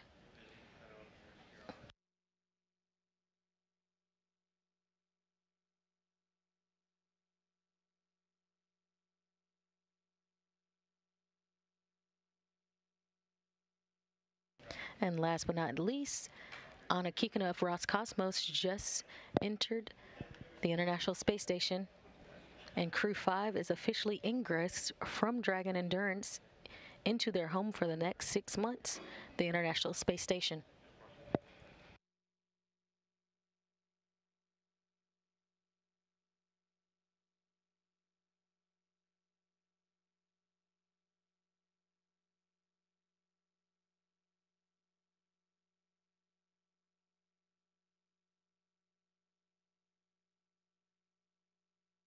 And with the addition of Crew 5 on board, there is currently 11 astronauts inside the International Space Station.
We're currently in a brief handover between satellites and should have the acquisition of signal back shortly.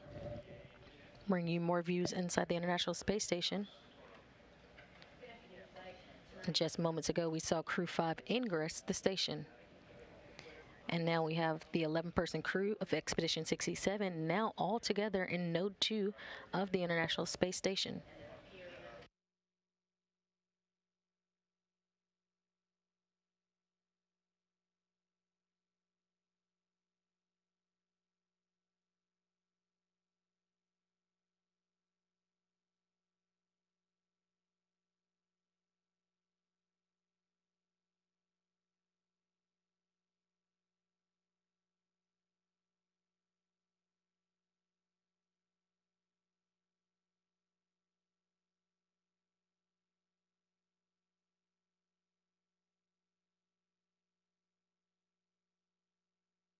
Typically, we'd have a welcoming ceremony shortly after ingress of the crew. However, today, the crew will be unloading critical science and investigations, as well as finishing up some of those procedures to make Dragon ready for their 6-month stay docked to the International Space Station.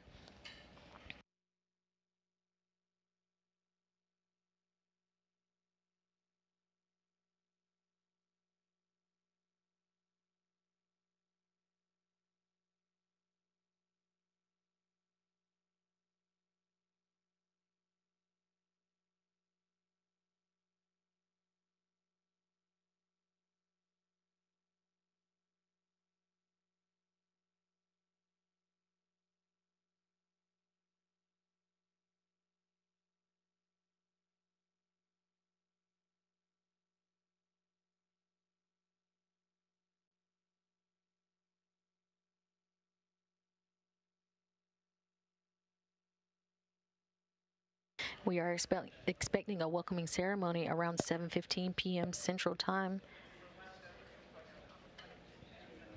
We'll have a brief intermission between the ingress of the crew as they unload that critical science and hardware from Dragon Endurance into the International Space Station.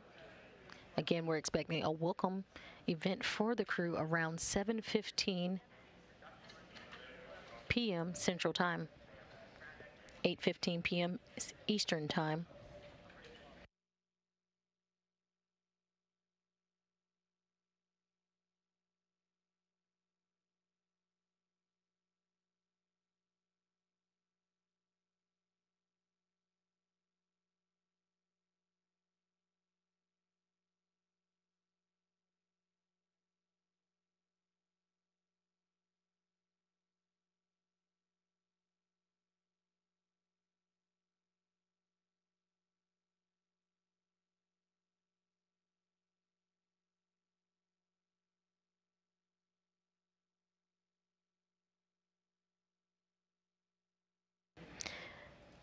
And that was an incredible day and a 29-hour rendezvous for the Crew 5 crew after launching successfully yesterday from the Launch Complex at Kennedy Space Center, Launch Complex 39A, at 11 a.m. Central Time, 12 Eastern.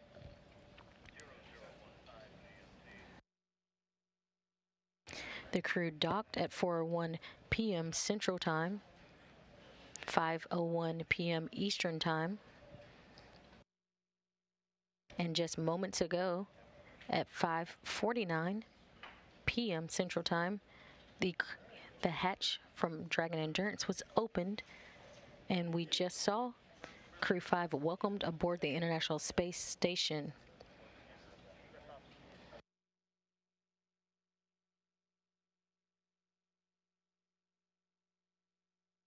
The population of the space station now at 11 human beings as a part of Expedition 68. It's been an incredible 24 hours for Crew 5, and from all of us here in Houston, welcome aboard Crew 5. That's our coverage for now, but do join us for the Crew 5 welcoming event and remarks at 7:15 p.m. Central Time. This is Mission Control Houston.